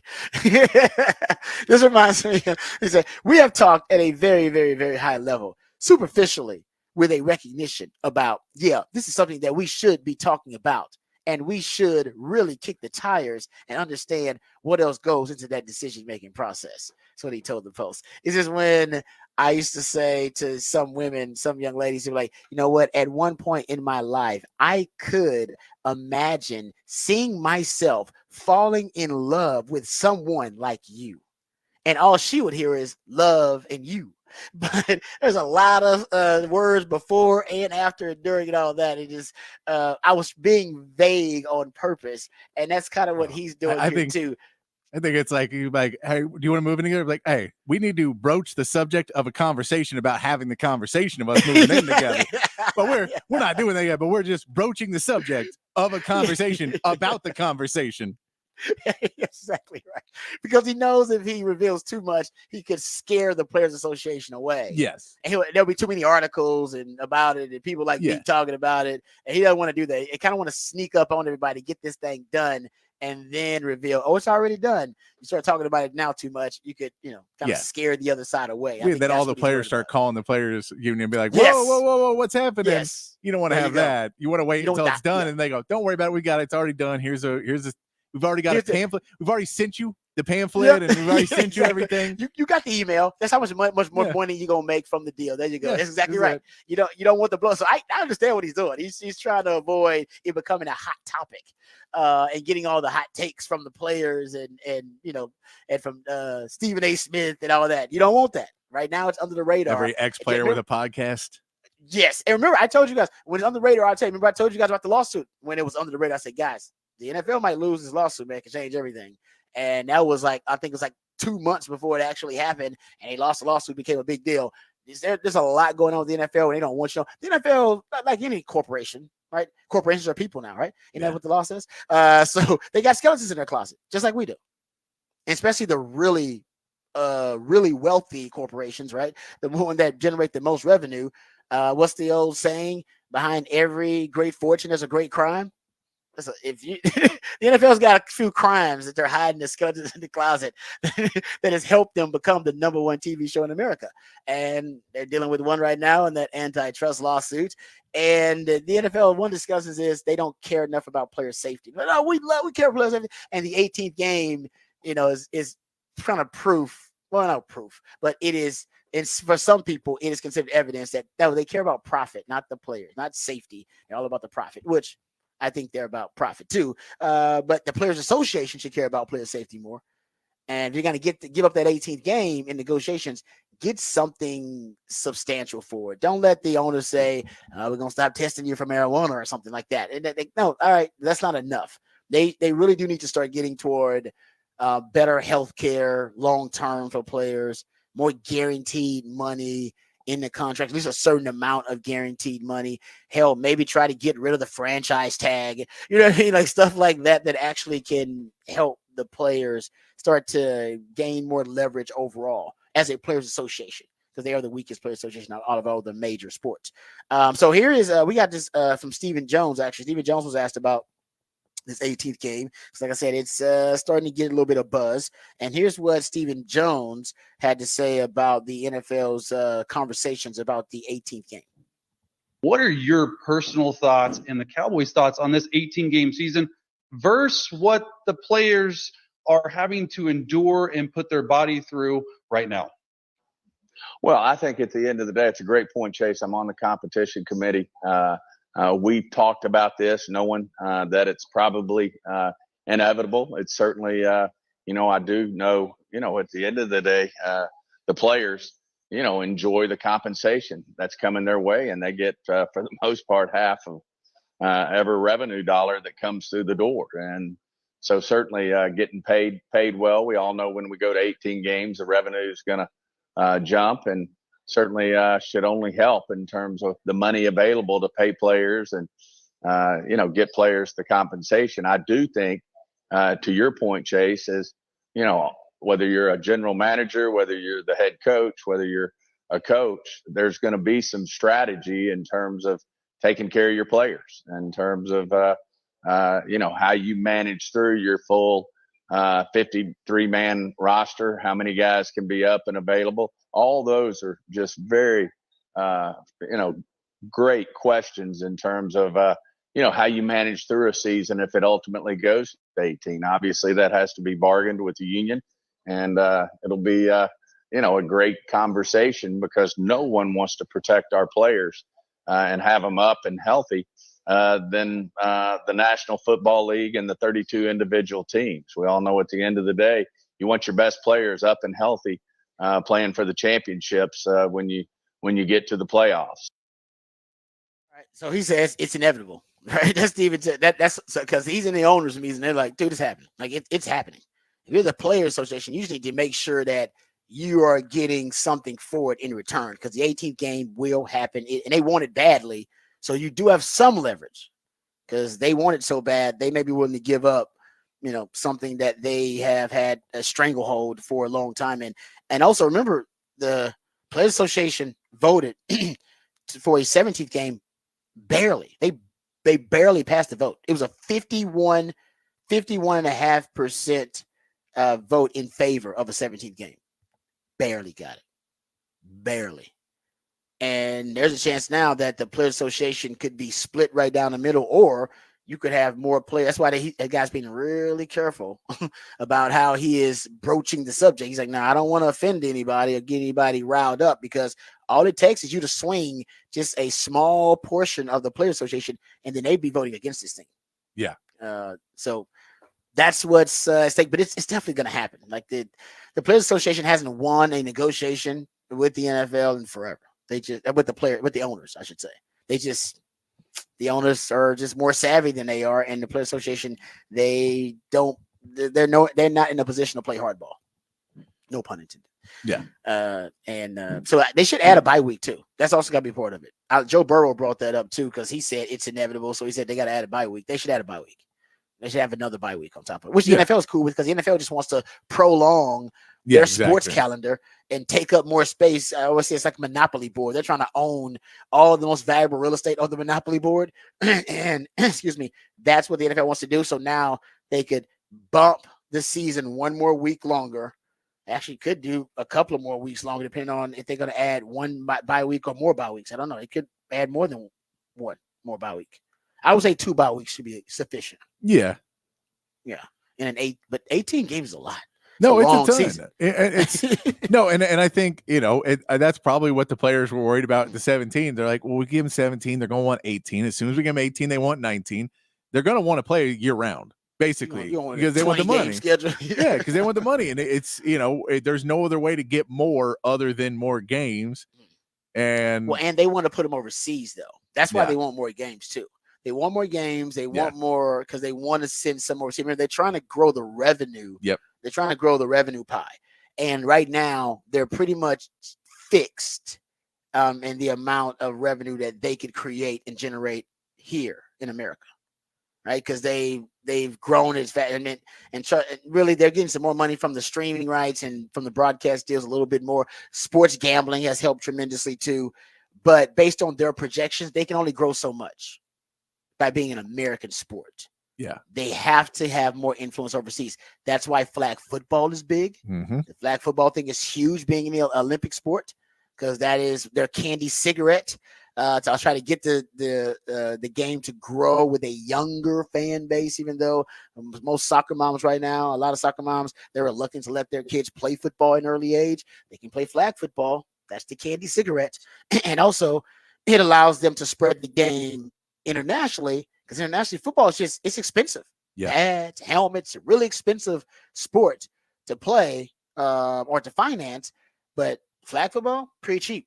So you can grow the sport without actually having to have them engage in actual, pads, helmets, and I mean, and 11 on 11 football. You talk about overseas too, the difference of, we live in Texas. You can go get a helmet and pads wherever else down the road. It's not that hard. There's sports shops that have all that stuff here. Yeah, go to the academy. They don't necessarily have all that everywhere in Europe or overseas. No. Because why would you? There's not that many people buying them, so you wouldn't stock them. So you just don't have them all over the place. So not only is it more expensive to just in general to have it, it's more expensive because you're going to have to ship a lot of stuff overseas or get stuff made and send it. And then, okay, well, we got a new player. We need a new helmet. All right, well, it's going to be 2 weeks. Pretty Get much. that shipped over here and get it. So, I get there's just a lot of costs to go into it. So I'm with you.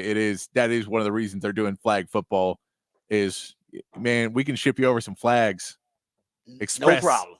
Yep. Right. You can get those things tomorrow. We'll have the flags there and we'll send you some cool uniforms and everything. Yeah. So yeah. If you watched the draft this year, there was multiple foreign flag football teams that were featured in the draft coverage. Yeah, they're trying. They're slowly but surely. Matter of fact, it was on. I think the Disney Channel I saw randomly had a flag football tournament on there. Slowly but surely, the NFL they're trying their best to grow the game via flag football. It solves two problems for them. First of all, women have a very strange relationship with the game of football unless they grow up with it because they don't necessarily get to play it. So when they become mothers and they see the violence of the game, there are some women that are just turned off and like, I'm not letting my son play that violent sport. Not happening. But the theory is if they can play flag football earlier, they'll have more of a relationship with the game. They'll be fans of the game. And as fans of the game, they'll be more willing as moms to let their sons play football. That's the theory. That's why the Taylor Swift thing is so big. It's future moms. And they don't really care about the teen. They don't care about teen girls watching sport. They don't give a damn about that. They care about the future moms letting their sons play the sport. Because that's where they're actually falling up. It's great that the young girls are paying attention, but that's the long-term payoff for them. And you grow the game internationally through flag football too. So flag football, the push right now for the NFL, they're spending millions of dollars to promote flag football because they believe it's going to save them to us. It'll save them with the female demographic long term. All right. And who will let their sons play the sport if they play flag football as a young girl. And I've been going out because my wife's cousins, they played flag football when they were really young. They had so many teams that were all girls. And they were playing against the guys because they didn't have their own leagues at the time. Now they got their own leagues. So it's helped solve that problem. And you can grow the game internationally, as Patrick said, without having to financially invest in pads and helmets and all that and have the conversation about, the concussion crisis and the danger of head trauma with other nations. They don't want to talk about that. No, let's talk about flag football. We good. That's the key. And it's been worked out for them pretty well so far. Okay, there you go. That's the discussion about the 18th game for the NFL. It's happening. It's going to happen sooner rather than later. And what's the NFL Players Association going to get in return? All right, we come back. We'll get into what the facts, what the stats on the other side right here on the Rodcast featuring Patrick Davis. I'm Lifetime Longhorn. Rod Beavers coming back on the horn.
All right, what the facts, what the stats. Time for a couple of stats. You guys know I love sharing CJ Stroud stats with you. These are pretty cool. So CJ Stroud's rookie season, it ranks 9th all time at quarterback in fantasy points per game during an initial season as a full-time starter.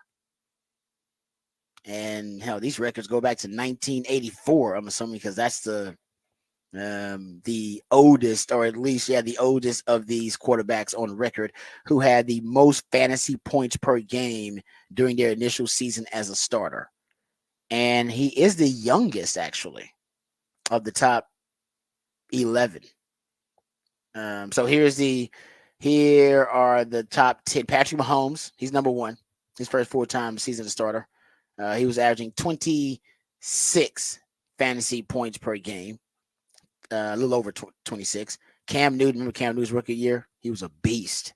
23 fantasy points per game. Dan Marino, number 3, his rookie season, amazing, 1984, 22.5 fantasy points per game. Justin Herbert, his first year as a starter, he had 22.1. Jeff Garcia, how about that, from the 49ers? In 2000, 21.2 fantasy points per game. RG3 with the Washington racial slurs back then, 21.1 fantasy points per game. Then Dante Culpepper, 2000 had 2 on the list. Had Jeff Garcia in 2002, 21.1 fantasy points per game for him in 2000. Kurt Warner, 1999.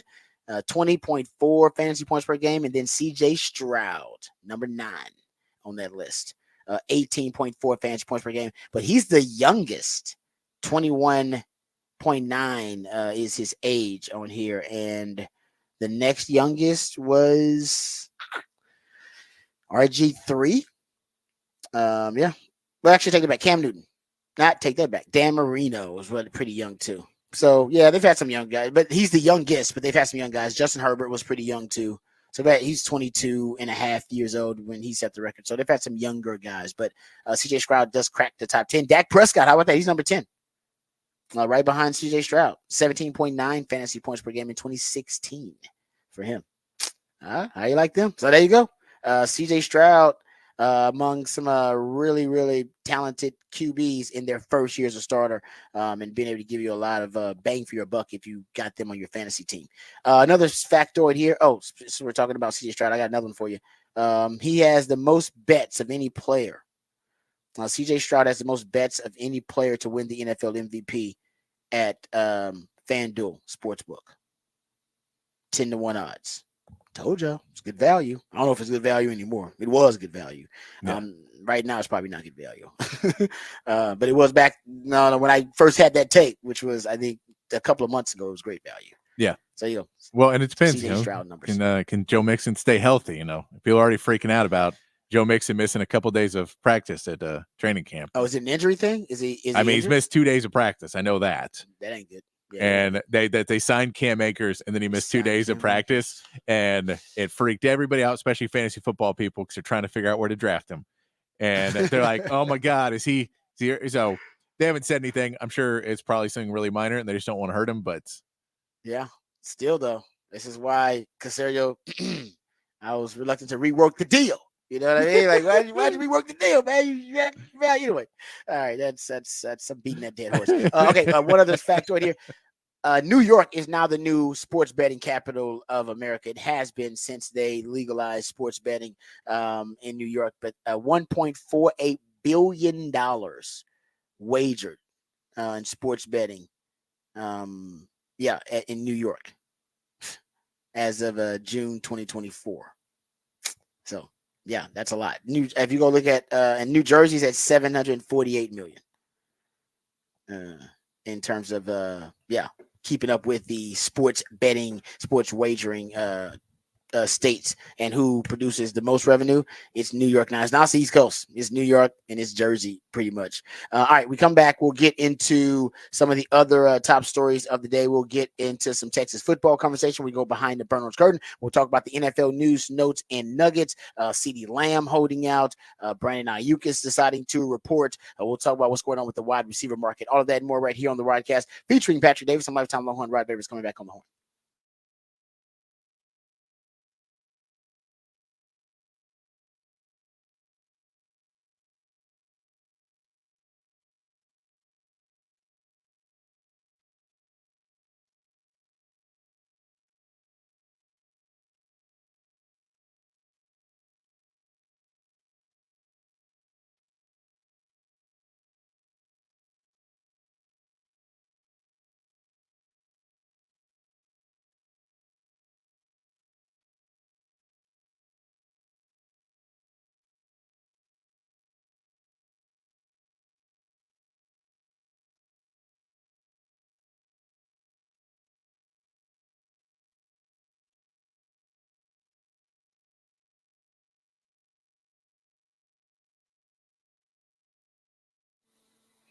Hey, what's up, folks? Lifetime Longhorn Rod Babers here. Yep, a lot of traffic. That means, usually people are moving to your city because Austin is a great city, and so that adds to the traffic. But the city continues to grow and thrive. That's another sign of it. Also, the reason for the growth, or one of the reasons for the growth, is our good friends over at Ironworkers Local Union 482. Many of the iconic landmarks that we see every day that you drive by, they're probably parked in traffic right now, actually were built and constructed by the skilled craftsmanship of Ironworkers Local 482, like the Pennybacker Bridge and DKR Stadium. The folks over at Ironworkers Local 482 don't just go to the office, they build it. So if you're looking for an exciting employment opportunity or a refreshing career change, or you want a new challenge, or you want to feel valued by your employer, you can become a valued member of this prestigious organization, Ironworkers Local 482, and right now is a great time to do it. They're hiring over 3,000 people for a big project right here in Central Texas. They're offering competitive wages, competitive benefits, a pension plan. They even offer training for unskilled labor through their apprenticeship program. So become a member of Ironworkers Local 482, and you'll take pride in the type of teamwork and craftsmanship that helps shape the future of our great city. So go online today and apply at ironworkers482.org. That's ironworkers482.org.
Welcome back to the Rodcast. It is a One Artist Wednesday. That's when Patrick goes deep down the rabbit hole into the catalog of one specific artist or group or band. And today the focus is Guns N' Roses, the feature of One Artist Wednesday. So we appreciate our man Patrick there. We also appreciate him for coming up with the topic for the big fat poll of the day.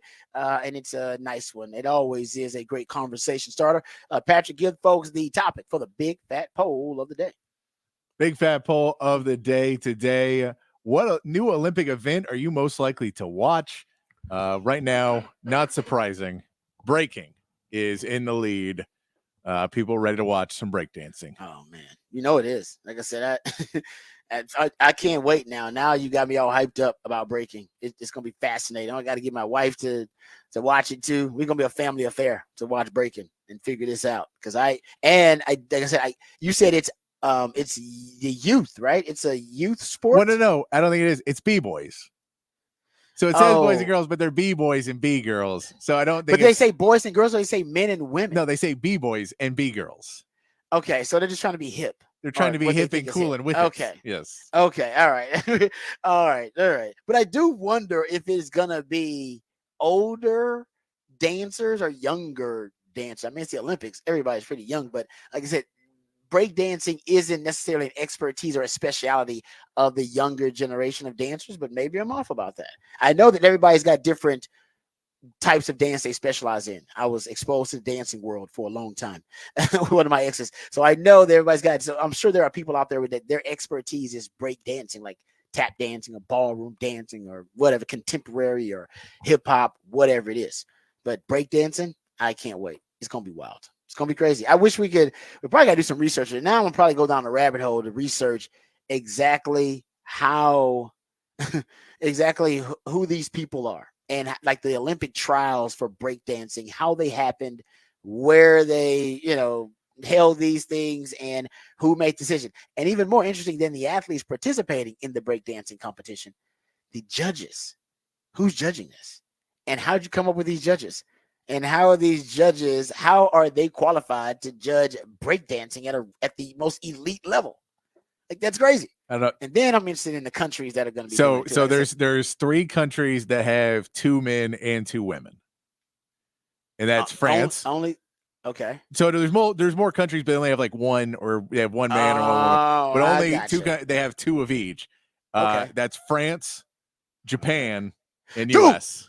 What did I say? I know. What did I say? I told you, dude. I don't know why. I don't know. Maybe, and I can't be racist if I'm complimenting the race. So, but for some reason, you told me about break, no, you cannot. No, I firmly believe in the Seinfeldian principle that you can't be racist if you're like the race or complimenting the race. It's really hard. You're like, how am I being racist when I'm talking about how awesome your race is? Like, that's hard. You're being very, to me, you're being very picky in your, your. I'm just saying, I've heard some etiquette. I'm saying I've heard some things that seem really, really off that are compliments, but they're not really. But I don't think my compliment is genuine. Yes, I said I think the Japanese will be really good at breakdancing, and I think I was right. At least they're investing. There's some countries I really want to watch do this too. Like Kazakhstan has a man going. Lithuania has a female going, a woman going. I know. Like, Ukraine has a man and 2 women. That devotion, war torn, and still devoted like that to breakdancing. They're bringing some people in there. Good for you. God bless you. That's amazing. It really is. I cannot believe. I said now. I'm genuinely interested. Now I'm at the make sure I set the DVR for. You said it's only 2 days, right? It's a Friday and a Saturday in a couple weeks. Yeah, we can't miss that. And we got to make sure that. And luckily, it's on during. It'll be on because it's a night event, so it'll be on when we can watch it live. Wow! It'll be like right when we're finishing up the show, we can watch it. That's amazing. And they got to get Snoop Dogg to at least do the preview of it or the breakdown. He should do the pre or the post. I don't know. Maybe they can have him do like the broadcast of it. I doubt that. I don't know. I can tell you this: that Friday at 9 a.m. I think that's when it starts. Friday at 9 a.m. on August 9th. That hour of the show might be the most ridiculous hour of the show we've done. Oh yeah, because I'm gonna be watching it. Yeah, I'm gonna have to bring a TV in just to be able to watch this. We might just be doing just a play-by-play of it. Just me and Patrick, just play-by-play of breakdown. People are like, I can't tune this out. I was like, you might have to tune it out. That may be that one, yeah. I'm fat. Unless there's some breaking news that day, we're telling you right now what's gonna happen. Because Patrick and I, we are gonna be glued to the screen, figuring out what the hell is going on with breakdancing. And honestly, I expect America to win. I don't know if we are the greatest. Didn't we invent breakdancing? I'm assuming America invented breakdancing. I don't even know that. I just assume it's true. Yeah. I don't know. Maybe Japan did. I'm like, I don't know. I'm so ignorant. It's like, no, dude, it started in Japan. Oh, damn, who knew that? But I'm assuming it's an American invention. So we should dominate it. But I don't know. Now look at Patrick's Googling. I'm Googling. I don't know. I'm assuming that's the case. Oh man. Nah. What if there's an upset? Are we going to put our breakdancing? You said this is the last year though. This is last They year. said So. DJ Kool Herc invented breakdancing. Okay. Then that's American, right? Is DJ Kool Herc? Yes. Is that, yes. Okay. All right. There you go. All right. There you go. Okay. So it's only 1 year though, too, you said. So it's only this year. So it's going to happen this year, and then it's gone again in 2028. But depending on what people feel about the response, this, it could come back, but they're giving it like a trial run. Okay. I'm watching the ratings. I don't know what the ratings are going to be, but they got me. Patrick has already convinced me. So that is the topic for the Big Fat Poll today. Which of the new sports are you most excited about watching? And yeah, for us, it's pretty obvious. All right.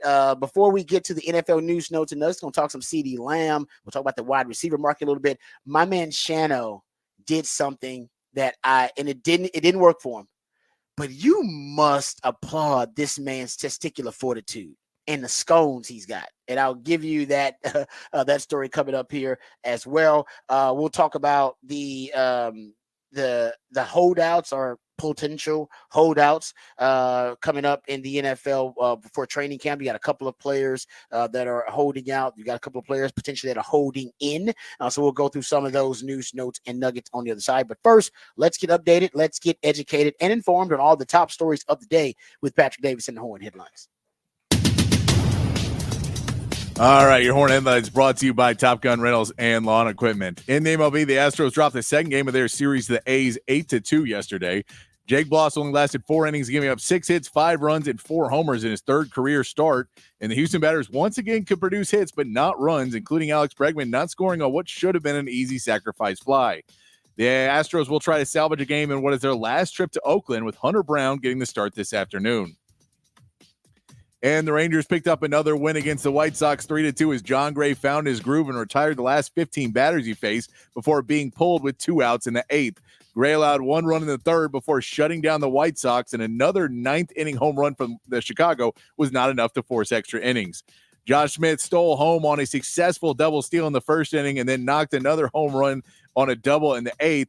The Rangers have 2 more games with the White Sox, with Nathan Eovaldi getting the start tonight, as they inch closer to a 500 record and sit only 3 games behind the Astros for the lead in the AOS as the trade deadline looms. And that is your Horn Headlines.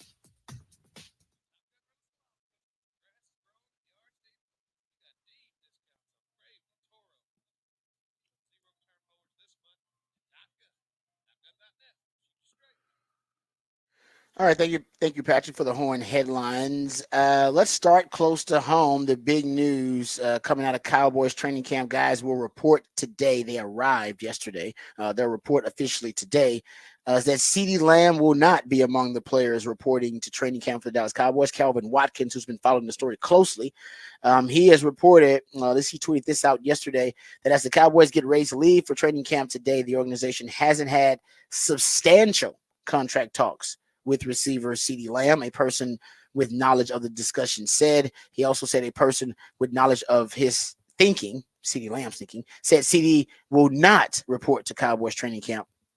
And he's not reporting until there is a new deal that is done. I think the word that stands out among this report is substantial. So they've had talks.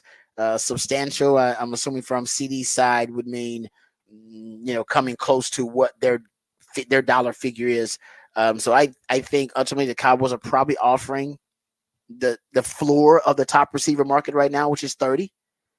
And maybe CeeDee wants the ceiling of the receiver market, or to match it, which is 35. I think that's probably where, and they should end up at 33, which would make him the second highest paid receiver in the game. And that should that's where the compromise should be. And maybe that's where CeeDee's trying to play some hardball. Maybe CeeDee wants to be the highest paid receiver in the game. I can't imagine that's the case, but think about it, guys. They all came in together. We forget that. Justin Jefferson, CeeDee Lamb, and Brandon Ayuk. By the way, Brandon Ayuk is reporting to the 49ers training camp, which is strange because even he's the one that requested a trade. And despite his desires for a new contract and requesting a trade, he showed up. Now, I believe, I didn't hear anything about a hold in, so he is showing up to 49ers training camp and participating in training camp. CeeDee Lamb, who's also in that 2020 draft class for wide receivers. He is deciding to hold out. And then we all know Justin Jefferson, he got paid. So they all kind of went different avenues, but that's a hell of a wide receiver class. But that just continues to be the case at wide receiver. I digress. Getting back to CD, him holding out, I think ultimately has got to be, there's no way the Cowboys are way off. They can't be offering less than $30 million. If that's the case, then that is an insult. So I don't think that is the case. They're probably offering $30 million, and he's saying that he's worth, the top of the wide receiver market. And I think they should pay him right below Justin Jefferson. $33 million would make him the second highest paid receiver in the league. Oh yeah, by the way, another wide receiver recently restructured. That was Amari Cooper. He's now added to the top 10 list of wide receivers, highest paid wide receivers in the league. He's now tied for 8th with Devontae Smith as the 8th highest paid receiver in the league. So the wide receiver market continues to inflate. It continues to increase. And now you have 21 wide receivers making over $20 million a year. The irony is that Amari Cooper is kind of where this whole damn thing started. Remember, Amari Cooper with the Cowboys making $20 million a year was considered too much. That was considered a little too pricey for a number one wide receiver for the Cowboys anyway, 5 years ago, where you had only 5 receivers making $20-something million a year, and Amari Cooper was one of them. They trade him away, and immediately right after that, the wide receiver market in that same offseason, that wide receiver market ballooned, because that's when, after that, you started getting the trades of Tyreek Hill being traded for the first and the second and 2 fourths and a 6th. And then you see the, I believe it was Devontae Adams. You seen his trade. He was traded for a first and a second. A.J. Brown went for a first and a third. And then we started to see the value of the wide receiver market. And then the Cowboys miscalculated that market and just traded Amari Cooper for a 5th round pick. And it might have been something else, extenuating circumstances. Maybe they want to get rid of him, whatever. But my point is, with CD, with CD Lamb, I don't think it'll ever get contentious enough for the Cowboys to seek a trade, or for him to seek a trade or request a trade. I don't think they're going to get to that point, because they're going to pay him. They really have no choice. But I think right now they're haggling over about $3 million. And I don't even know if that's worth haggling over, but I think I don't know if it's from the Cowboys side of things or if it's from the CD side. Is CD's playing hardball because he wants Justin Jefferson money, or if it's the Cowboys being a little bit too conservative in their offer and offering Amon-Ra St. Brown money. Not sure which one it is, but I think they'll get it done. Every holdout has worked so far for the Cowboys. I am curious too if there's a little bit to it where they were going to prioritize Dak because of the salary and knowing what the dead cap is, and they were prioritizing Dak for a long time, and then the holdout talk starts coming, and now they're trying to refocus, but there wasn't substantial talk because they weren't going to have substantial talk until Dak's contract was done.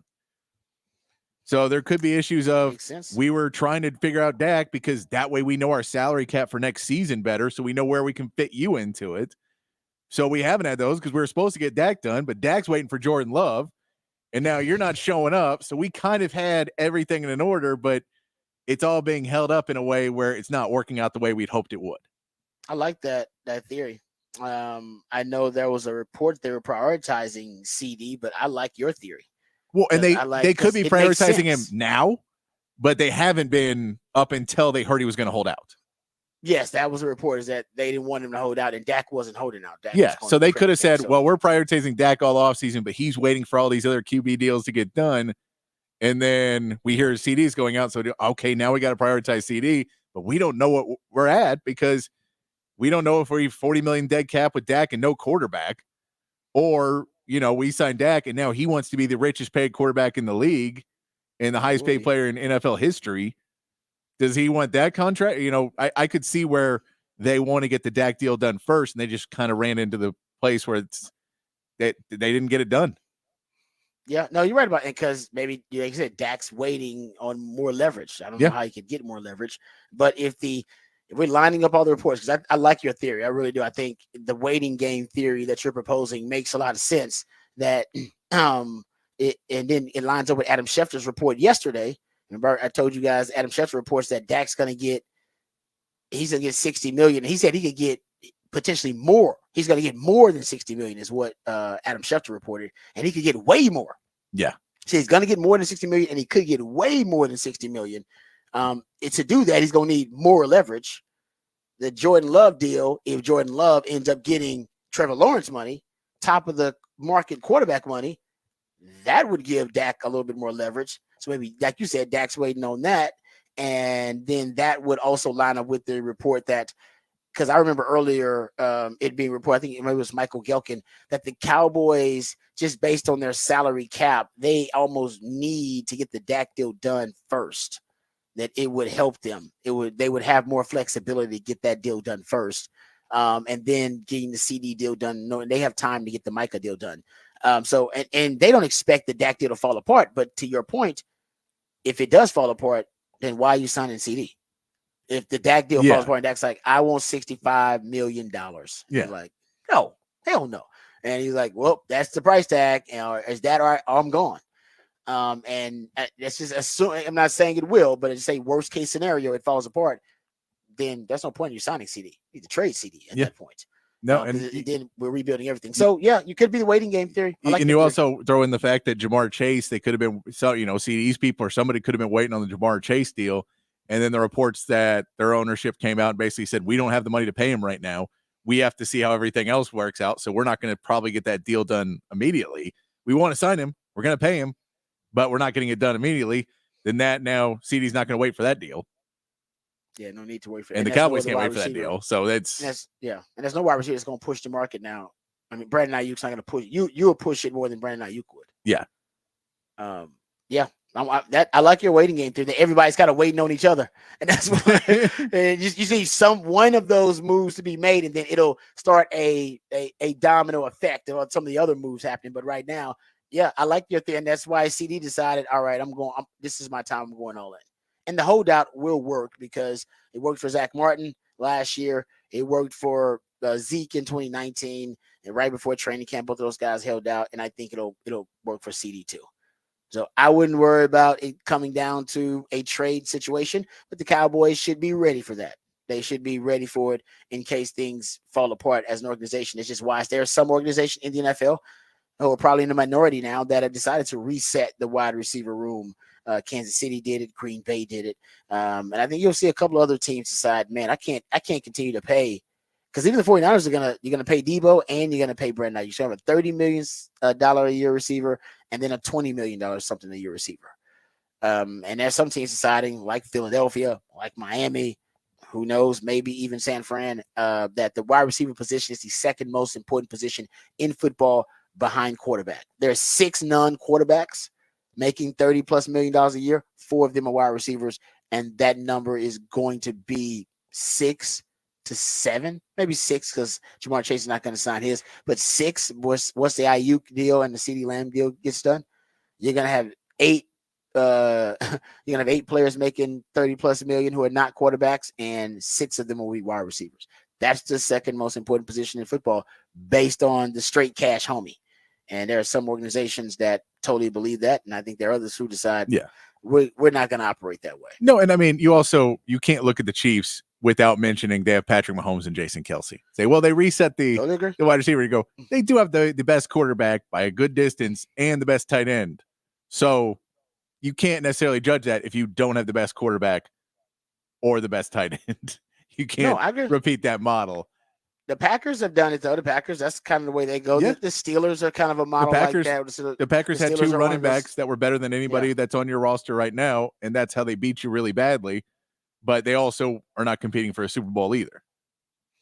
Yeah, no, but they're a consistently good offense. Yeah. And over the years, they have figured out a way offensively to have a longevity of excellence. Yeah. Whether it be the way they approach quarterback, and they're the way they approach wide receiver too. Like, they don't draft wide receivers really high in the first round. They draft them in the middle rounds. So they get them discounted initially anyway and develop them. And then by the time they're up for another contract, they only pay the ones who separate and become premier wide receivers, like your Devontae Adams and those kind of guys, or a Jordy Nelson back in the day. So and the Pittsburgh Steelers operate that way too. They usually don't draft receivers in the first round. They usually draft them in the second, third, fourth rounds, somewhere around there, but they draft a lot of them, and it keeps them from having to kind of go all in and overinvest in wide receiver like some of these teams have. So I'm not saying either one is the right or the wrong way. I'm just saying there are different paths to trying to the approaches to the wide receiver position. But with the inflation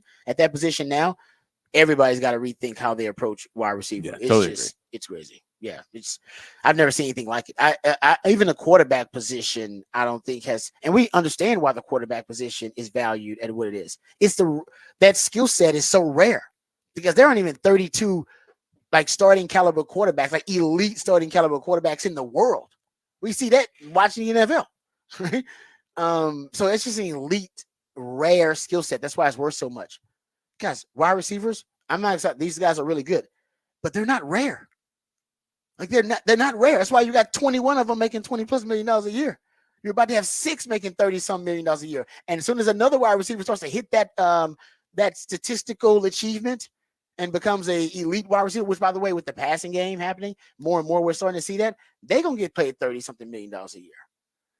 Right? Like they're drafting more wide receivers. They're drafting them higher in the first round than ever before. They're drafting more than ever before. They're producing earlier in their careers and sooner than ever before.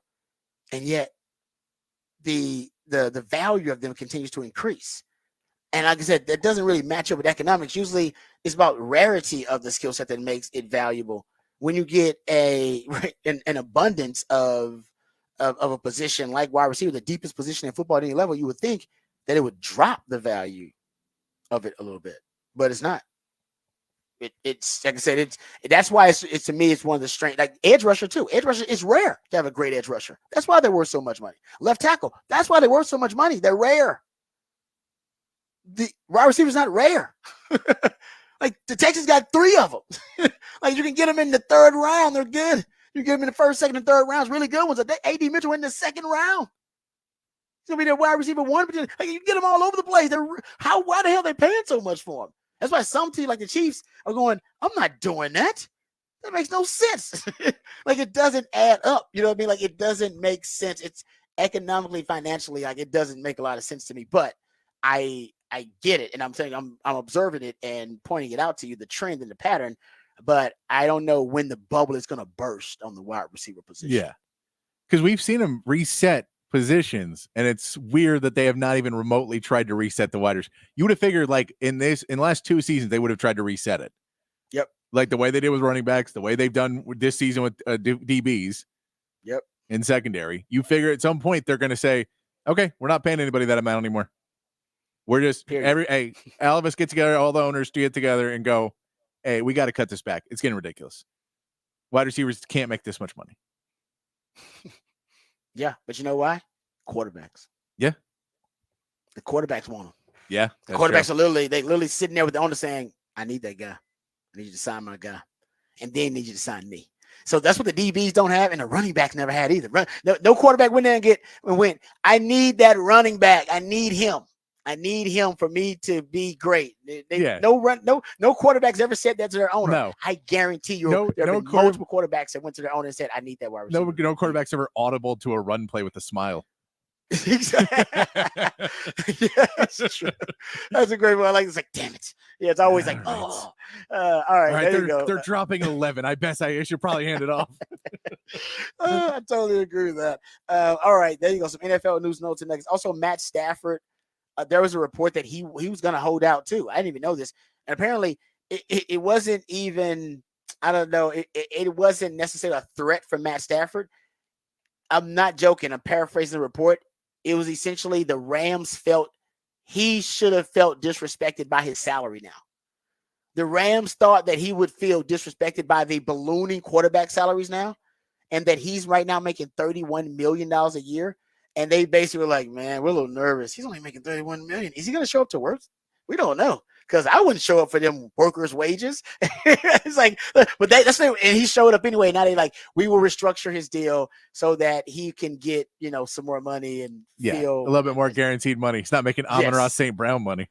Yeah. Isn't that crazy? They really were just worried, like, man, I'm sorry. But that is very low. I haven't looked at where he is in terms of ranking in terms of the quarterback scale, but that is really low. I mean, that's for it's a under Daniel Jones. Yeah, Damn, that crazy. Yeah. Yeah, Daniel Jones is what, 40 million. You're right. That's crazy. Yeah. So that's why they're worried about Matt Stafford, but Matt Stafford's showing up, so that's not a big deal. And also Hassan Reddick is holding out for the Jets. That's another story. He missed OTAs while he was cosplaying in Japan. Yeah, I thought that was like a fake picture. That was a real picture of him in Japan. That's what I've heard it was. I did not. He didn't. Yeah, because I saw that picture and I was like, "Is that really somebody like really post that?" But nope, it was a real picture, I guess, of him in Japan. He's holding out because he wants more money. I believe that's all of the potential holdouts in training camp so far. All right, we come back. We'll go behind the burnt orange curtain. We will discuss the special assistants to the head coach. That is now officially finalized. So we'll discuss their roles and how Sark is going to delegate with that. And also we'll dive into some of the other topics. There are some betting odds out from Bet Online about the major awards in college football. There's some Longhorns getting some love there. So we'll dive into that on the other side and talk some Texas football right here on the Rodcast featuring Patrick Davis. I'm Lifetime Longhorn. Rod Babers coming back on the horn.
All right, welcome back to the Rodcast. Time to get to some Texas football conversation and go behind the burnt orange curtain. I want to talk about the special assistants, which have been finalized for Sark. He mentioned this at SEC Media Days. I think we talked about them individually as they were brought on, but now that it's finalized, I want to talk about those special assistants as a group, the three of them. But first, here's Sark. This is the first one that I want to get into is Scotty Hazelton, former defensive coordinator at Michigan State. Here's Sark when he was asked at SEC Media Days about the special assistants and about Scotty Hazelton individually. Yeah, I'm trying to remember who all three of these guys are. Yeah. Oh, so Scotty Hazelton, obviously we always try to have somewhat of a veteran defensive presence that can provide maybe a few different ideas of something that we're trying to get focused on. And if you go all the way back to Scotty Hazelton's past, he's a North Dakota State guy with Gus Bradley. And then it got that connection to Monty Kiffin. And then, the connection that he got to Coach Tucker and Coach Tucker's connection to Coach Smart and Coach Smart's connection to Coach Saban. So there's a lot that he has that I think is going to be helpful for us, especially in the back end that we're looking to take advantage of there. All right. So that's I'm talking about Scotty Hazelton. And I think he does, of course, want to add as many great football minds to the staff as possible. I think the Scotty Hazelton thing and hire is for a specific purpose. I've talked about this. I think it's basically 85 to 90% Michigan, period. He's a special assistant, so he's going to be able to help you with some other stuff. You'll give him special assignments and tasks. But he was a Michigan State defensive coordinator. So he faced Michigan every year, like rivalry. So it was serious. Like it's rivalry, so it's serious.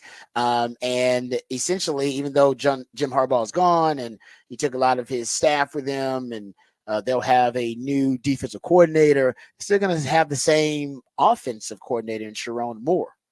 And offense, it'll be essentially his offense, his creation.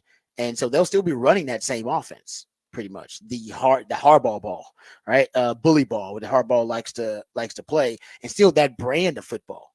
And Scotty Hazelton went up against that brand of football at Michigan State for 4 years, 2020, 21, 22, and 23. And he's 2-2, by the way, against Michigan. Michigan's been a damn good football program for the last 5 years. 2-2. Now they got whipped last year, but everybody got whipped last year by Michigan, 49-0. But they lost to them 29-7 in 2022. They beat them in 21, 37-33, and they beat them in 20, 27-24. And what I like is that they held Michigan to below their season average in 3 of the 4 games, which is pretty significant. So I think that's why I bet Scotty Hazelton right now as we speak is in a room breaking down Michigan.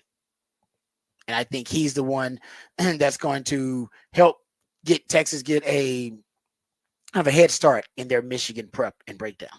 And I think that's why they brought him in. Hey, man, help us break down Michigan. You already got a file on them. You got the database. Come in, break down the latest, right, film on Michigan, which we know you've already done. But we want you to get in depth in it. You ain't got to worry about any other assignments. And then give us everything that you can find out that you break down about Michigan after, a month, 6 weeks in the lab, in the dark, in the film room. Just think Michigan 24/7.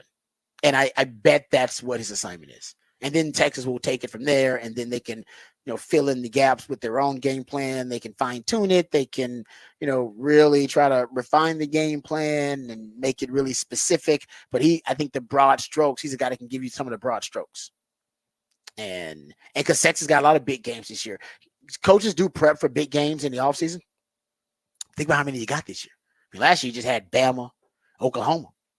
This year you got Michigan, Georgia, Oklahoma, A&M. Those are all the big games. You got to do extra prep for the big games. That's just a reality. Coaches want to admit it. They do. They do prep for the big games because the big games will get you fired or get you a raise or get you an extension. All right. So every coach does a little extra prep for the rivalry game. Every coach does a little extra prep for that big non-conference or non-district game they got that year. A little bit extra. All right. Do a little extra prep for that game. So those showcase games for your program. You should. And listen, there's a reason that Texas beat Nick Saban in Tuscaloosa, Alabama, and came back the next week and struggled versus Wyoming for 3 quarters. Not a coincidence, folks, I assure you. There was a lot of time devoted to Alabama. And they probably introduced Wyoming that week. All right, guys, Wyoming for 2-3 days. Let's get prepped up and ready to go. Yeah, okay.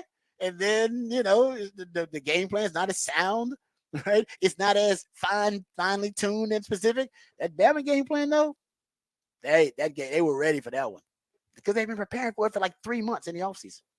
But now you got to divide that up a little bit better because you got more of those. You got twice as many big games that you prepare for in the offseason. And by the way, your offseason time is limited too because of the crazy calendar that coaches have these days. So that's Scotty Hazelton. That's just my theory. They brought back Chris Gilbert, who was out of that Dallas area. And Chris Gilbert, I mean, basically you're talking about somebody that can help Texas recruit in that DFW area. He's a made man in that DFW area and has got connections and ties that go and roots that go deep there. And I've told you guys before, if University of Texas, they're never going to dominate the state of Texas anymore. It's too big. It's too centrally located. So every major conference is recruiting Texas. Too big, too much talent. Nobody will rule the Iron Throne like Mac Brown did and get all the best players in the state and everybody else gets his leftovers. It's not happening anymore. It won't ever happen again. Now in the modern era of recruiting, what you can do now is you want to try to have majority market share, all right, of a fertile recruiting area or a fertile recruiting city. And for Sark, that is DFW, Houston, and probably your backyard in Austin is where you want to have those footholds in the state in terms of recruiting. And Beast, Texas, all the way out to Louisiana, just heading out to SEC country. But in the state of Texas, those 3 to 4 areas, Dallas, Houston, Central Texas now, and Beast, Texas. Those are areas in the state, but none more important than DFW. And trust me, it hurts my heart as a Houstonian to say that. But DFW is producing NFL talent at a rate higher than any other metro area in the country except for Atlanta. And that's why Georgia's so damn good. Atlanta's producing damn near 15 NFL draftable players. Just that Atlanta metro area, 15 draftable players every year since 2020. Crazy. But DFW's right there. DFW's right close to 12 a year. So there ain't nothing like. And Houston, by the way, Houston's also in the top 5. Houston ain't no scrub. Houston's producing close to 9 a year. So they're right there among the top metro areas, the most fertile metro areas in the country. But DFW, that's your moneymaker. You want to become what Georgia is?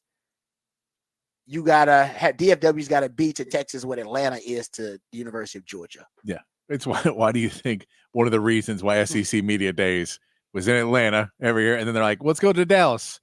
Why would we want to go to Dallas? Great point. Great. Let's go to Dallas. Go from the best to the second best. We'll go back to the best. Yeah, you're right. We're gonna stay in these areas where we maybe have ulterior motives.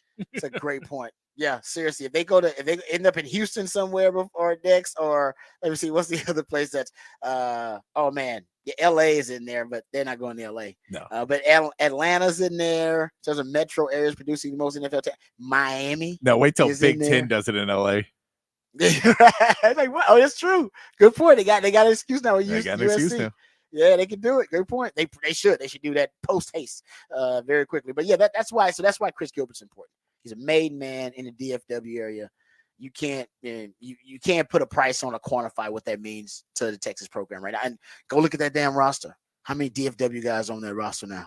It's littered with them. I mean, that's the best brand. That's the best team football being played at the high school level in Texas. And now they are producing the best players too. It used to be, Houston and Dallas would rotate that. Sometimes Dallas would have the better teams and Houston would have the better players, and they're not in Houston would have, but now it's not even close. it's DFW all the way. And then they brought in Bill Rees, longtime personnel man, and Bill Rees has been around for about 50 years in scouting, recruiting, and even coaching in the NFL at the NFL level and the college level. So I probably would put him. I'd probably put him in charge of like the transfer portal, like come my transfer portal recruiting and scouting. You can do that kind of stuff. I mean, you can put him on damn near anything. You really, there's not enough minds like that. Like you can stockpile guys who have 50 plus years of experience in personnel, scouting, recruiting, and some development because he done some position coaching too. But I think he'll be in the personnel department. He'll probably end up, part of your I think transfer portal evaluations. That's kind of what I would see him because he's used to doing scouting at the NFL and the college level. And I'd probably, let him break down probably some film on upcoming opponents too. I mean, this guy's coached in the NFL. So I would put him, I'd put him in a film room, let him break it down. Remember, they did I believe, in the process of changing the rules where the assistants, now special assistants, can be more, now they can be a part of the on-field training when they couldn't do that before. So I believe that's also something that is going to be approved or already is in the process of being approved too, which is going to be another advantage for the haves over the have-nots to be able to hire guys like this and then have them be on-field coaches too. All right, so there you go. That's some of the discussion about the special assistants, which are not finalized for Texas. Another topic that I wanted to get into while we got a little bit of time is, and we brought this up earlier, there's been the first bit of trash talk between Texas and Texas A&M with them renewing the rivalry, and it comes from the Aggie side. So shout out to the Aggies. So apparently, and I didn't see this because it came from SEC Media Days. So forgive me because I was wondering because I hadn't seen a lot of trash talk at SEC Media Days a little bit. Remember we played the audio of, I think it's Torian York was his name, the defender from A&M, and he was asked about Texas, and he was like, I don't like Texas, and I don't talk to any of the players over there. Yeah. Don't talk to them at all. No communication. That was a little bit of trash talk, but I just think that was just him, being himself, and I actually made me like him even more. Well, here's this is actual real trash talk, bulletin board material. Texas A&M O-lineman Trey Zune on his message for Texas at Texas A&M on November 30th in their first meeting since 2011. Quote, bring everything you've got. You're not going to stand a chance. And there you go. I mean, that's pretty plain. So give it to the Texas defensive line, put it up on the bulletin board. Guy says you got to bring everything because you're not going to stand a chance in that game. It's going to be interesting. Like I said, Texas got to get used to playing rivalry games on the road. And this year you got usually Texas OU, neutral site, unique location, unique atmosphere. It's amazing, but you ain't got to go on the road. Going on the road can be a straight up hornet's nest. Texas found that out when they went to Arkansas a couple of years ago.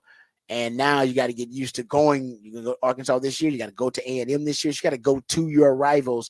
And some people say, well, you're better than your rivals. Yes, you're better. Just because you're better doesn't mean you're going to win a rivalry game. If you're not, you got to pay attention to rivalry games in college football because they're full of emotion, right? Yeah. They're emotionally charged environments. And some players play really good, riding waves of emotion. Emotion actually uplifts their play, makes them play at a higher level. And there are some guys and gals, emotion hinders their performance. It actually hurts their performance. They play emotional and they make bad decisions and they make rash decisions, and it just affects their ability to be able to control their temperament as a player. And you never know who that's going to be until you get into that supercharged environment, that supercharged emotional environment. Texas OU is similar, but at least you're not on the road in a totally hostile environment. And you got to get used to that. Like I said, Texas, last time they did it against Arkansas, wasn't good. And that Texas A&M environment, that'll be, I'm trying to think of what's the last, I'm trying to think most hostile environment Texas has seen, because it'll be more hostile than Arkansas. So what was the last road environment for Texas that could compare to what they're going to see versus A&M this year? You might have to go back to when you went to Ohio State, but that wasn't a rival. Yeah. We went to Columbus. That was big and that was wild. That was crazy.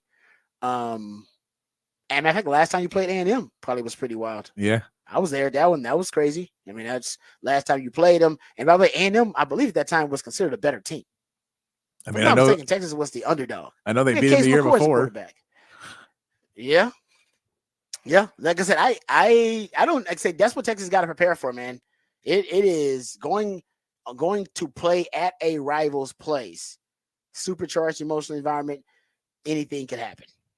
And so I think that's something that they gotta worry about. No matter how good or bad Texas A&M is, that's something that could end up, obviously affecting your performance. Or if you're ready for it, hell, man, like I said, I remember playing in some games, emotional games, where we played really well because of the emotion, because we were ready for it. Some of those Texas OU games, Texas A&M against them, and so you learn how to play with it. And sometimes younger teams, inexperienced teams, they're not used to it. They're not accustomed to it, and it can shell shock them. And so for Texas, that'll be something to watch because they don't have a lot of guys who have gone to a rival and played in a competitive football game. They just don't. Like going back to high school, but nothing like they're gonna see at A&M. Nothing like that. Okay. Congrats also to Jeff Banks. Coach Banks got married to Danny. I know Danny, got a chance to meet her. She's fantastic. She's very kind, pleasant woman. So I'm glad that now they've made official. So congrats to Coach Banks getting married over the weekend. All right, we come back. We'll have Off the Record on the other side right here on the Rodcast featuring Patrick Davis. I'm Lifetime Longhorn Rod Davis. Coming back on the horn.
All right, welcome back to the Rodcast. Time to get to some off the record conversation. Joe Burrow cut his hair. I did see this. You see this? Yeah, I did. It's a buzz cut too. And did he dye the hair too? He dyed the hair too. I saw this because someone posted like a picture of them when they had their hair dyed. It was like, wow. And then there's a comparison. The guy who's currently the WWE champion, Cody Rhodes. Yeah, I think I've seen those. Has his dyed blonde hair, and people are like, he looks like Cody Rhodes. So then Cody Rhodes posted a picture of him with the same neck tattoo. It was like, time to finish your story. No, I thought it was fake too. I was like, somebody's having some fun. But then I kept seeing, I was like, this must be real. And yeah, Joe Burrow decided that he was going to get a buzz cut and then dye it like really, really blonde. I know that somebody posted something over the offseason of him with like long hair. And he basically didn't the ladies like his flowing locks? And so they posted him with longer hair, and I think he said, I would love to do that, but I don't have the regimen to do it. Like I can't take care of it. And so I think this is I can't take care of it, but I have to have some sort of fashion statement with my hair. So I'm going with this.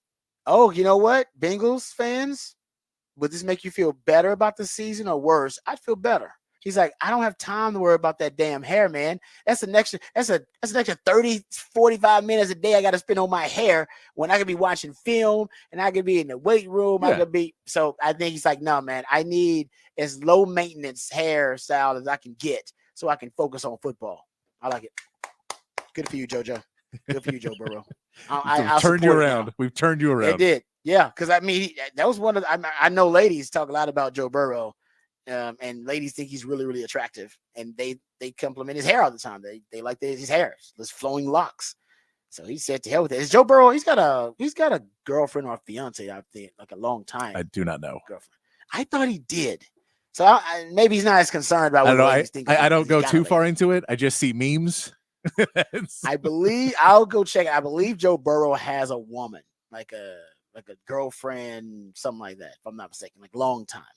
I don't know how long, but long enough to be established. But if not, then maybe Joe just wants to focus on football. No big thing. I like that. I like that focus from Joe Burrow. All right, another story here. And I got this one from TMZ. It's kind of a strange story. Actually, I want to get to that Shano story. You know what? Let's do the Shano story here instead of the TMZ story. So my man Shano, reportedly, this comes from, The Athletic, Tim Kawakami. He claims that 49ers head coach Kyle Shanahan, he asked Bill Belichick to join his staff. Basically told him he could do anything he wanted to do.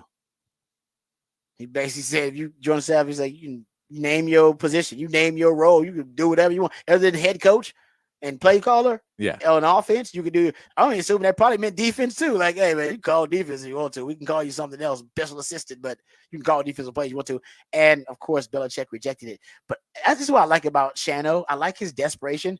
So he's asked Tom Brady to come be his quarterback, come out of retirement. Tom Brady had to turn him down. And he asked Belichick, who wasn't doing anything, like, hey, dude, basically come coach this damn defense or do something.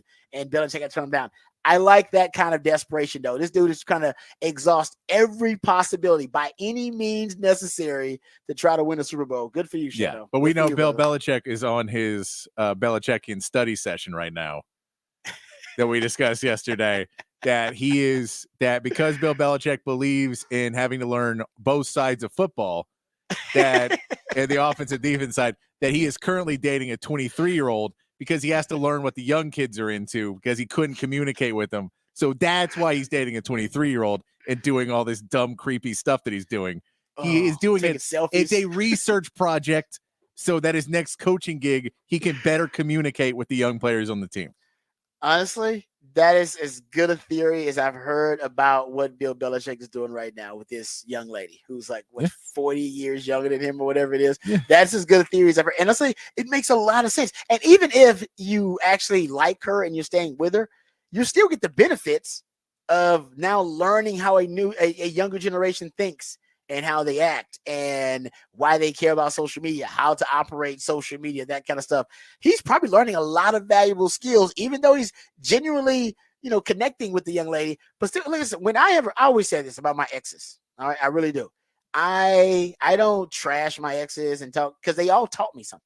Like I steal skills from all of my exes. Like I'll steal one of them's organizational skills. One of them taught me how to, I don't know, use, the computer, a MacBook. One of them could have taught me some skills about writing or research. Like you're good at something. Like the person you're dating right now is good at something. Steal that skill. They're good at it. To steal it. Like just take it from. Like ask them to teach you how to do it. Whether it's cooking, whatever it is. His skill is that he's now going to refer to hot dogs as glizzies. That's what his skill is. Exactly. Well, that's communication skills, though. They teach you how to communicate with a young. I don't know how to talk to young kids as well as somebody who was in the 20s. But if you're a coach, you got to learn how to communicate with guys who are 22 years old, because those are going to be the guys you're going to be drafting. You got to know how to talk to them. That's a communication skill. And so, yeah, you can learn from that young lady, like, oh, that's what they meant when they said that term. I thought it meant something else. Like, no, you can learn. So I think Bill Belichick, like, I know you're joking, half joking, but I think you maybe hit the nail on the head too. I think he actually, even if he's unintentionally getting skills from her, he is, because he's learning how to work social media. I know that. You can't be with somebody that young and not know how to take a picture and post it on social media. I just think it's amazing. I just love the fact that there's a possibility that he was like, I got to go start sleeping with some young girl so I can figure out these kids. I just love that there's some part that may be what Bill Belichick actually thought. He's like, I don't want to do it. I don't want to have to do this, but for the good of the game of football, I'm going to go have to sleep with some young girls. Oh, I got to bang some dude's daughter who's like 27 years old. I got to get it done. And I want to know has the dad met Belichick yet? That's what I need to know. I don't know. How's the dad feel about it? I know his grandpa's probably friends with him. But no, seriously, how do you deal if you're the dad? How do you accept it? Because he's older than the dad. Yeah, right. He's probably older than the. There's a good chance unless the dad was an old dad like me. There's a good chance he's older than the dad too. Do you think the dad's still around? Do you think the dad's still around? Her dad? Yeah. Oh, that's okay. You think so? I don't know, because she might have some daddy issues. That may be the whole genesis of all this. Could be the daddy issues. Yeah, that's fair. That's fair. Good point on that one. I don't know. Let's just assume the dad is still alive and in the picture and everything. I wonder because dad is likely a football fan, knows who Bill Belichick is. Yeah. So is he fanboy, or is he like, you sick, twisted mofo? Why are you banging my daughter? Her dad's gonna come back like the dad in Fresh Prince. Just roll back in and be like, you dating Bill? All right, I'm coming in. Exactly. Like, hey, can you get some tickets? Like, some dad would be like, you know what, man? Let's take advantage of the opportunity. Let's get some tickets. Can we get in the boxes at the games? Hey, Bill, can you introduce me to some of your coaching friends? Like, some people would take advantage of it. And I wonder, some people would be like, hell no, I cannot believe Bill Belichick is banging my daughter and he's older than me. And some people are like, somebody's gonna be banging my daughter. Might as well be Bill Belichick. I'll tell you, I'll meet him when he puts you in the will.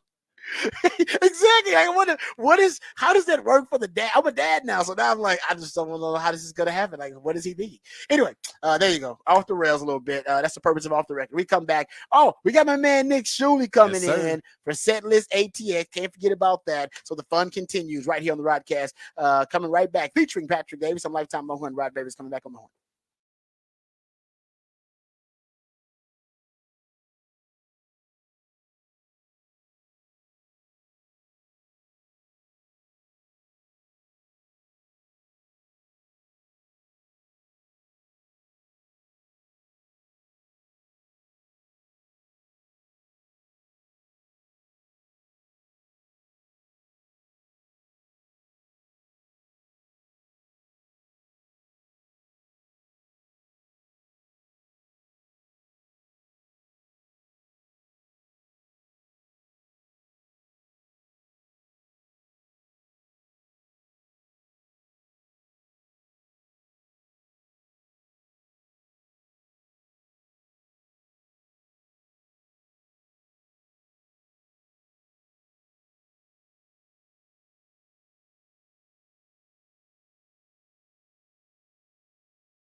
Welcome back to the Rodcast. It is a One Artist Wednesday on the Rodcast. That's when my co-host Patrick Davis, the Ideationaire, goes deep down the rabbit hole of one specific artist, the catalog of one specific artist or group. And today, that artist or group that is featured on One Artist Wednesday is Guns N' Roses.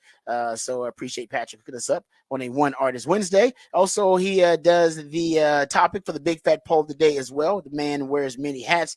Give the folks the topic for the Big Fat Poll of the day today, Patrick. Big Fat Poll of the day. What new Olympic sport are you most likely to watch? Actually, now sports climbing. Thank God sports climbing finally got some love here. So 5% of you say sports climbing and kayaking, but 60% say that they cannot wait to watch break dancing as an Olympic sport. That's going to be wild. Like I say, I can't wait either. I'm gonna have to DVR it. I got lots of questions.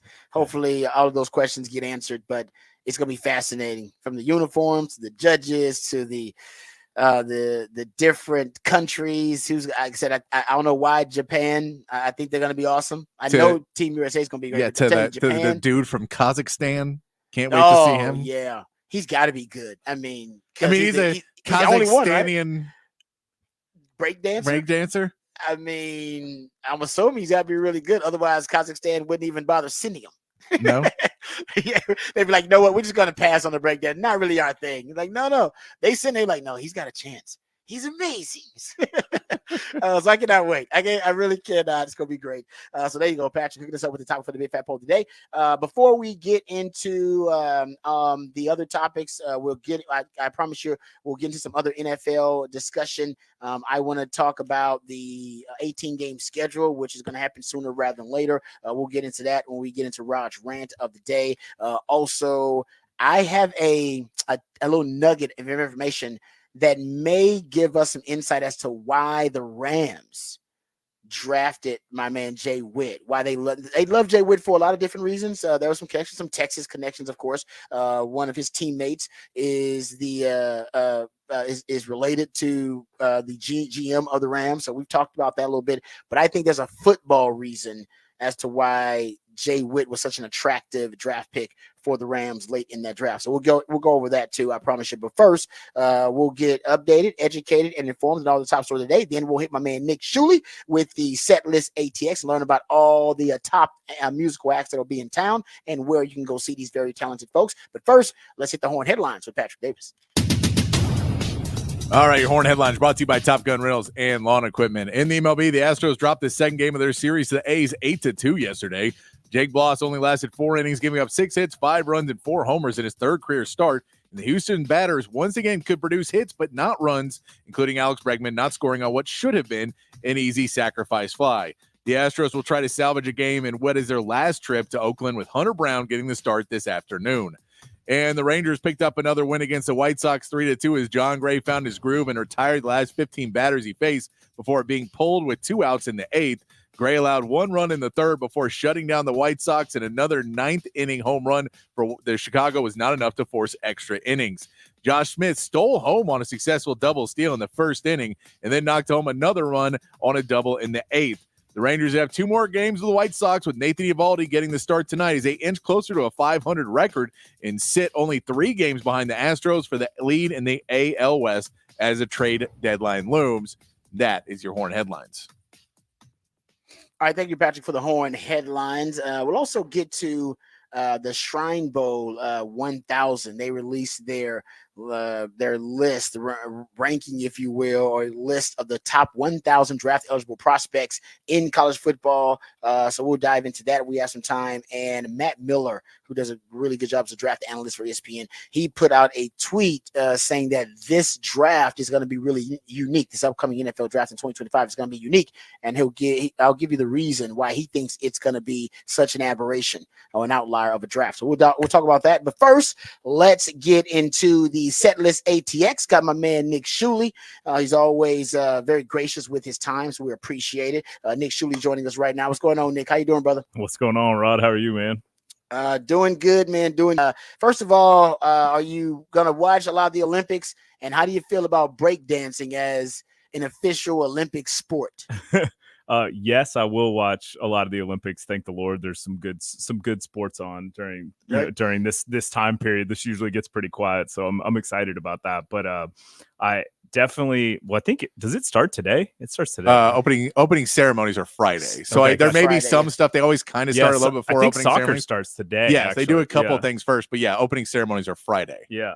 That's interesting. Yeah, and definitely on that list, skateboarding, 100%. Skateboarding and no. Actually, sorry, skateboarding and breakdancing. Breakdancing is the one I'm most excited about, just because I'm very excited about the uniforms as well as I'm just a hip hop dork. So I'm curious what the music is. Yeah, that's my other thing. Is like, are they gonna have a DJ? Like, how does this work? Are they playing music that's like from 2024? Are they playing stuff that's more current, or are they playing stuff from the 80s? I'm so excited. Are they playing stuff from their own countries? Oh man. Exactly. But also that's like that, and I mean that's going to be incredible. Like it, but also skateboarding, just because it is like the coolest. It's just the coolest dudes seem to be the ones in skateboarding. So I don't know. Yeah, skateboarding's going to be legit though, because it's been. I mean, you got elite skateboarders because of X Games and everything. Oh, they're crazy, man. The stuff they do is insane. So like, but definitely breakdancing #1. I voted breakdancing on that poll, but skateboarding is up there too. And I'll have to research the other sports before I weigh in on them. Were you a skateboarder in your youth there, Nick? Did you break out the skateboard and as a youth? Man, I had one when I was probably in like 3rd or 4th grade, but I fell so many times that I just it wasn't my thing. I know. No, I admire people that they just have reckless abandon like on a skateboard. They're just rolling.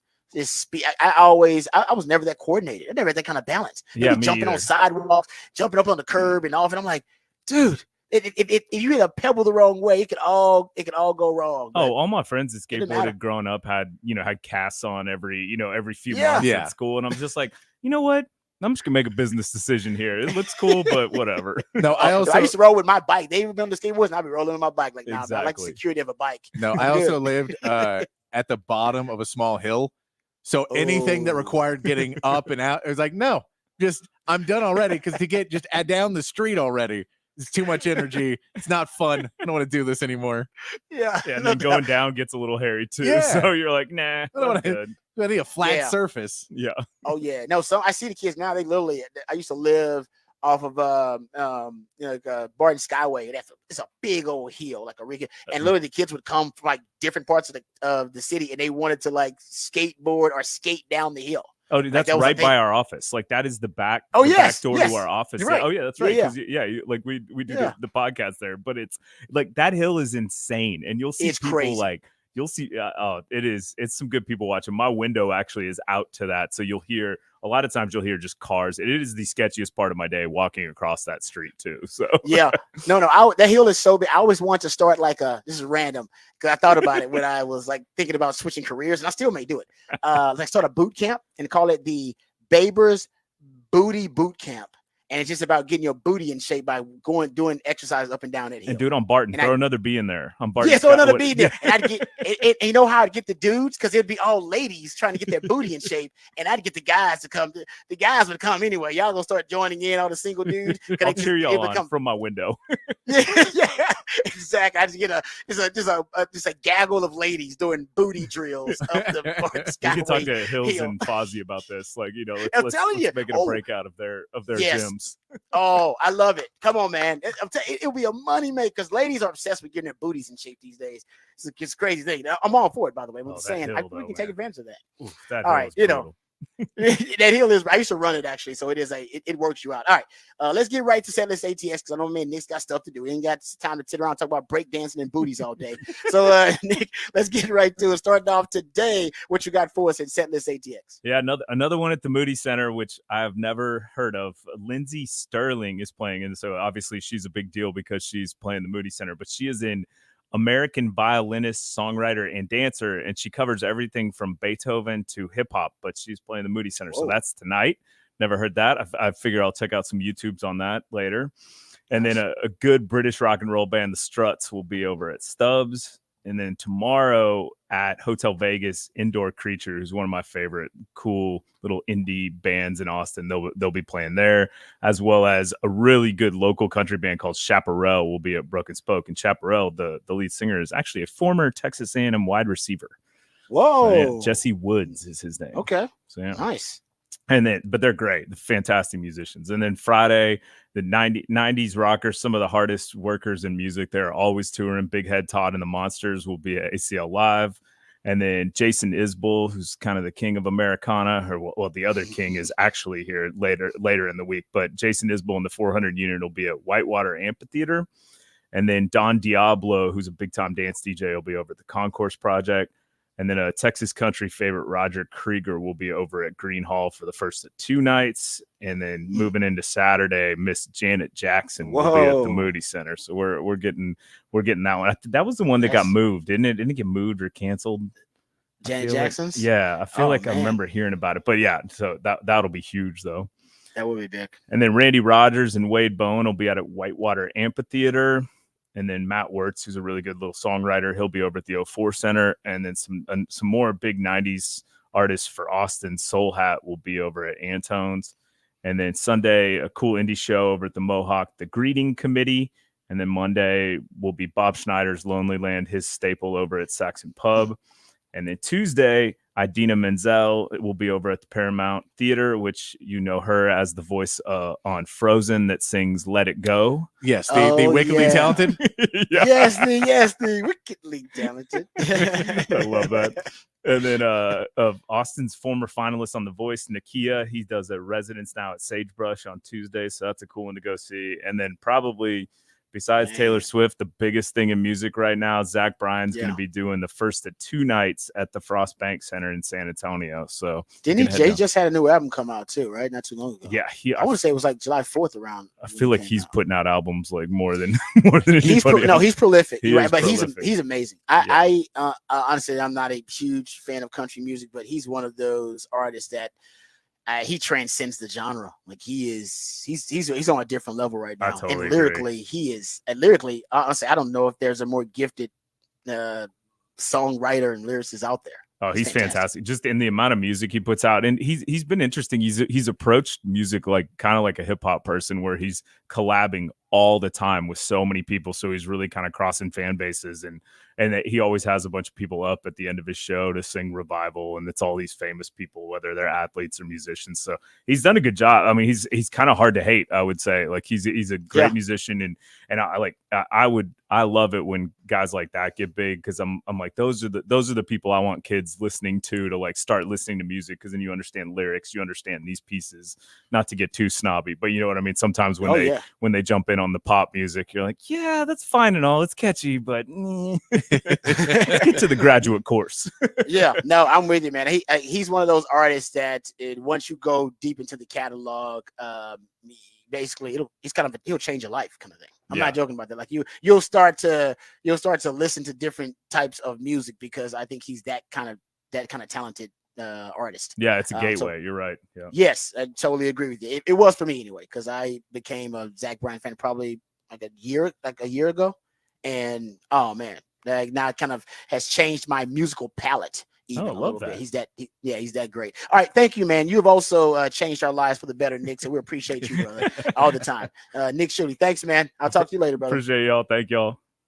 That is Nick Shuley, the estimable Nick Shuley. We appreciate him and all that he does. All right, so we're getting close to it, because we're getting close to the break here. So I'll just go over a couple of stories just really quickly, and then we'll get to the break. So I wanted to share with you guys the Matt Miller tweet. So Matt Miller, he's a draft analyst for ESPN, does a really good job. And he is claiming that the 2025 draft is going to be unique in its own way. And essentially he is basically saying it's going to be the most expansive draft that the NFL has had in a really, really long time. This is the tweet I'll read to you. He says, "You're going to hear a lot about how the 2025 NFL draft class is one of the biggest ever, maybe the biggest ever. Here's a good case in point. Arkansas has 19 players on my scouting watch list. That means 19 players who've been tabbed as NFL caliber by scouts and coaches. If you wanted to go deeper, Arkansas has 26 players who are draft eligible and have to be evaluated by area scouts. And that's just at Arkansas," he says. And Arkansas is considered one of the kind of bottom of the barrel teams in the SEC. Eric Galko, who is the Shrine Bowl director of football ops and player personnel, He responded to the tweet and said Arkansas has 16 players on their Shrine Bowl 1000. He said that doesn't include third-year players. That's the fourth most in the SEC. Texas on that same list of Shrine Bowl 1000 best draft eligible prospects by the Shrine Bowl. They have 15 for Texas. But I don't know how they do it. So maybe if you're a true third year guy that you don't make the list because there's no Kelvin Banks on there. There's no Isaiah Bond on there.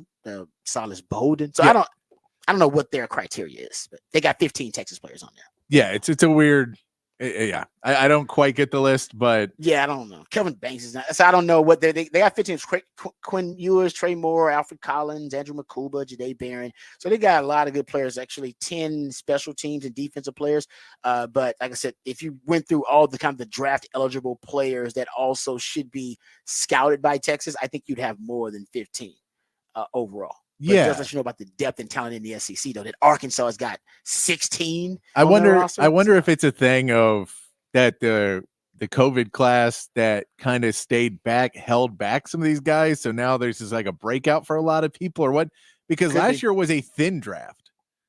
Last year we saw where it was. It's a way, and it's not a shot at Tech, but like that's why you saw some of the bigger schools get a lot of guys drafted. Was you saw guys like Oregon got a bunch drafted in the 6th round and 7th round. Yep.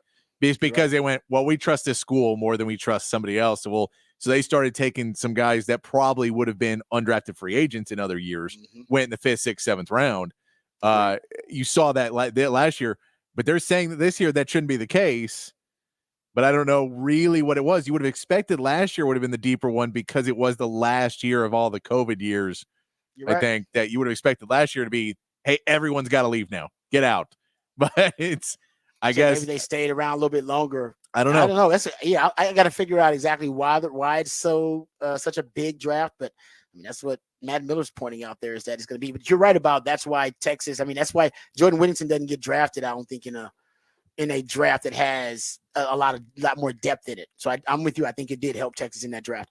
Okay, speaking of Jordan Whittington, I want to throw this out there, a little nugget, and then we'll get to the break here and come back and get into some NFL discussion, talk about that 18-game schedule a little bit. But the Rams drafted Jay Witt late in the draft. And one of the things I remember about Jay Witt in his the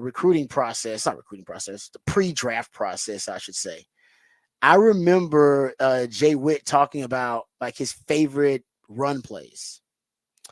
And I read this quote on air. And it wasn't even his favorite run play. He was actually asked, "What's your favorite play?" And I remember him saying it was a run play. And I thought, he is such an unselfish player. Like he's a wide receiver saying his favorite play is a run play. He wants to block on his favorite play. And he said, quote, his answer was, "That's a great question. We had this regular run play in our playbook called Duo. We'd get in our bunch formation, and when we're running this play repeatedly, we're basically telling you that we're beating you both mentally and physically. It was our statement play. If that makes sense, we absolutely love that run play. We just run that play over and over again whenever we felt like the game was over. The opposing team couldn't handle that play. That was my favorite play. That's when I knew we had him on the rope." So he basically said that was their closing play, the Duo. Duo is when you basically have a double team at the point of attack. You double team right where you're going to run the football. And they call it Duo. The Rams drafted him. I found this little nugget. How about this? This is football theory. The Rams ran more Duo plays for more yards and more touchdowns than any team in the NFL. Nobody ran more Duo, and nobody ran it better than the LA Rams. And I guarantee you, Jay Witt they probably asked him, "What's your favorite play?" He's like, "Oh, Duo." Favorite play is like, "Your favorite play is Duo and you're a wide receiver?" Like, "Yeah, you got to love to block on it." And they're like, "We more Duo than anybody else. If we can draft this kid late and he makes the team, he's going to be a hell of a blocker on Duo." It's crazy the things that will resonate with a coach when you're talking to a player. And I guarantee for Sean McVay and Les Snead, in addition to his teammate being related to the GM of the Rams, that helps too. But I guarantee you they heard him say that and they went, "Damn, he'd be perfect for us." Yes. Yeah.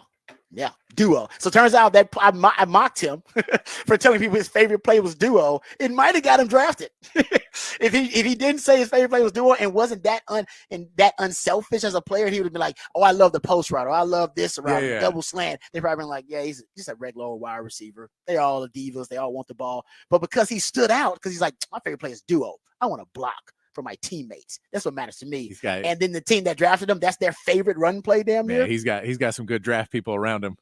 He does. He's got some good prep people. They were like, man, don't try and be like everybody else. You're not like everybody else. Go show who you are. Yep. And show that you're this guy that can down me. Go say that.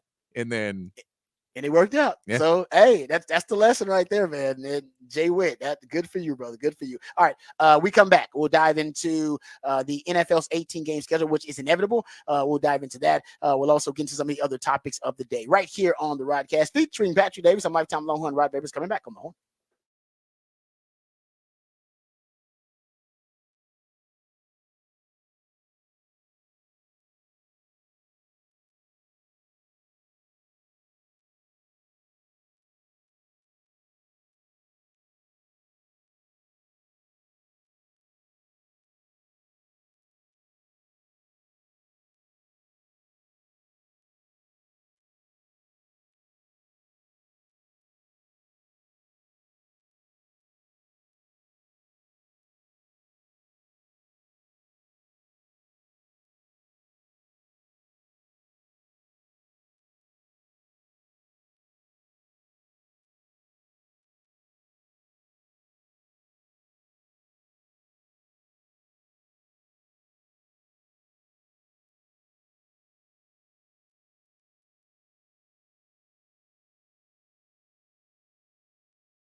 Wrapping things up here on the Rodcast on a Wednesday morning. Rod had to take off just a little bit early, so I'll wrap things up here with a little Who Said That. It is a One Artist Wednesday, playing Guns N' Roses all show long for you because it was Slash's birthday yesterday. Wrapping it up. There's not a lot of good stuff. I was trying to play from different albums. I played 2 from Appetite. You could probably play a lot from Appetite. I probably could have played 10 songs from Appetite that I love. But I was trying to get different albums, and there's not a lot I can play off of GNR Lies. Not a lot I can play off of those albums. You threw some Use Your Illusion in there. Spaghetti Incident. I'm not going to play anything off Chinese Democracy. So you got to try and space out when you're going to try to play different albums from Guns N' Roses. If you haven't voted yet, the poll is up on the Horn ATX, at the Horn ATX on X, for the big fat poll of the day. What new Olympic event are you most likely to watch? There's 2 new events in breakdancing, and kayaking are both brand new events, and 3 events that are doing their second run. They were at the 2021 Tokyo Olympics: surfing, skateboarding, and sports climbing. We asked you that. The poll so far, breaking is still leading, but skateboarding coming in a solid second. A lot of people still want to watch some skateboarding. I've just seen enough of it on the X Games that I have not seen breakdancing, so I'm curious to see what that is. All right, let's get to some Who Said That, where we would play stories or play clips of audio from different people from the sports world and sometimes beyond, and get you to guess who said that. I mean, I guess it's a narrative to y'all, but I mean, the running backs that I see that's close to 28, 30, 31, 32, they balling right now. So, I mean, my hopes is high, you know what I'm saying? And I know what the type of player I am, and I'm not here to speak for everybody else, but in terms of me, I know for a fact, as long as I'm in great position to win, like, it's going to be night and day compared to how I was in Cincinnati. You know what I'm saying? So, like I say, I'm very optimistic with how this offense will be ran, how it will be used in this offense, and in terms of the whole running back narrative, I mean, like I said, everybody that I see, I say about like 26 to about 32 right now, like all them dudes is balling, man. So, shout out to the running backs, and I hope, y'all have a hell of a season. Everybody do their thing, for real. That is Joe Mixon. That was from a few days ago when he first got to camp for the Texans, the new running back for the Texans, talking. He was asked about the narrative that running backs that are getting close to 30 and older running backs are over the hill and they need to be washed out and you don't need them. He was debating that narrative, saying the guys that he sees 28 to 30 or 26 to 32, I believe is what he said, that those guys are playing really well. Joe Mixon is 28. He's saying that. And I'd seen the reports that he had not practiced for a couple days. They signed Cam Akers, so there's a little worry. I just read a report a few minutes ago that said they have now said it is a tight hamstring is why Joe Mixon has been out for the last couple of practices, that it's just precautionary, but there's no reason to rush him. He's a veteran. I know it's a new system, but he's a veteran, so they figure he'll be able to learn that system a little bit more. But that is why they're holding out Joe Mixon. I don't know if that holds water, though. There's enough guys to get washed out of the league, but I guess in every position, guys get washed out of the league pretty early. The average age of guys getting busted out of the league is probably 24, 25.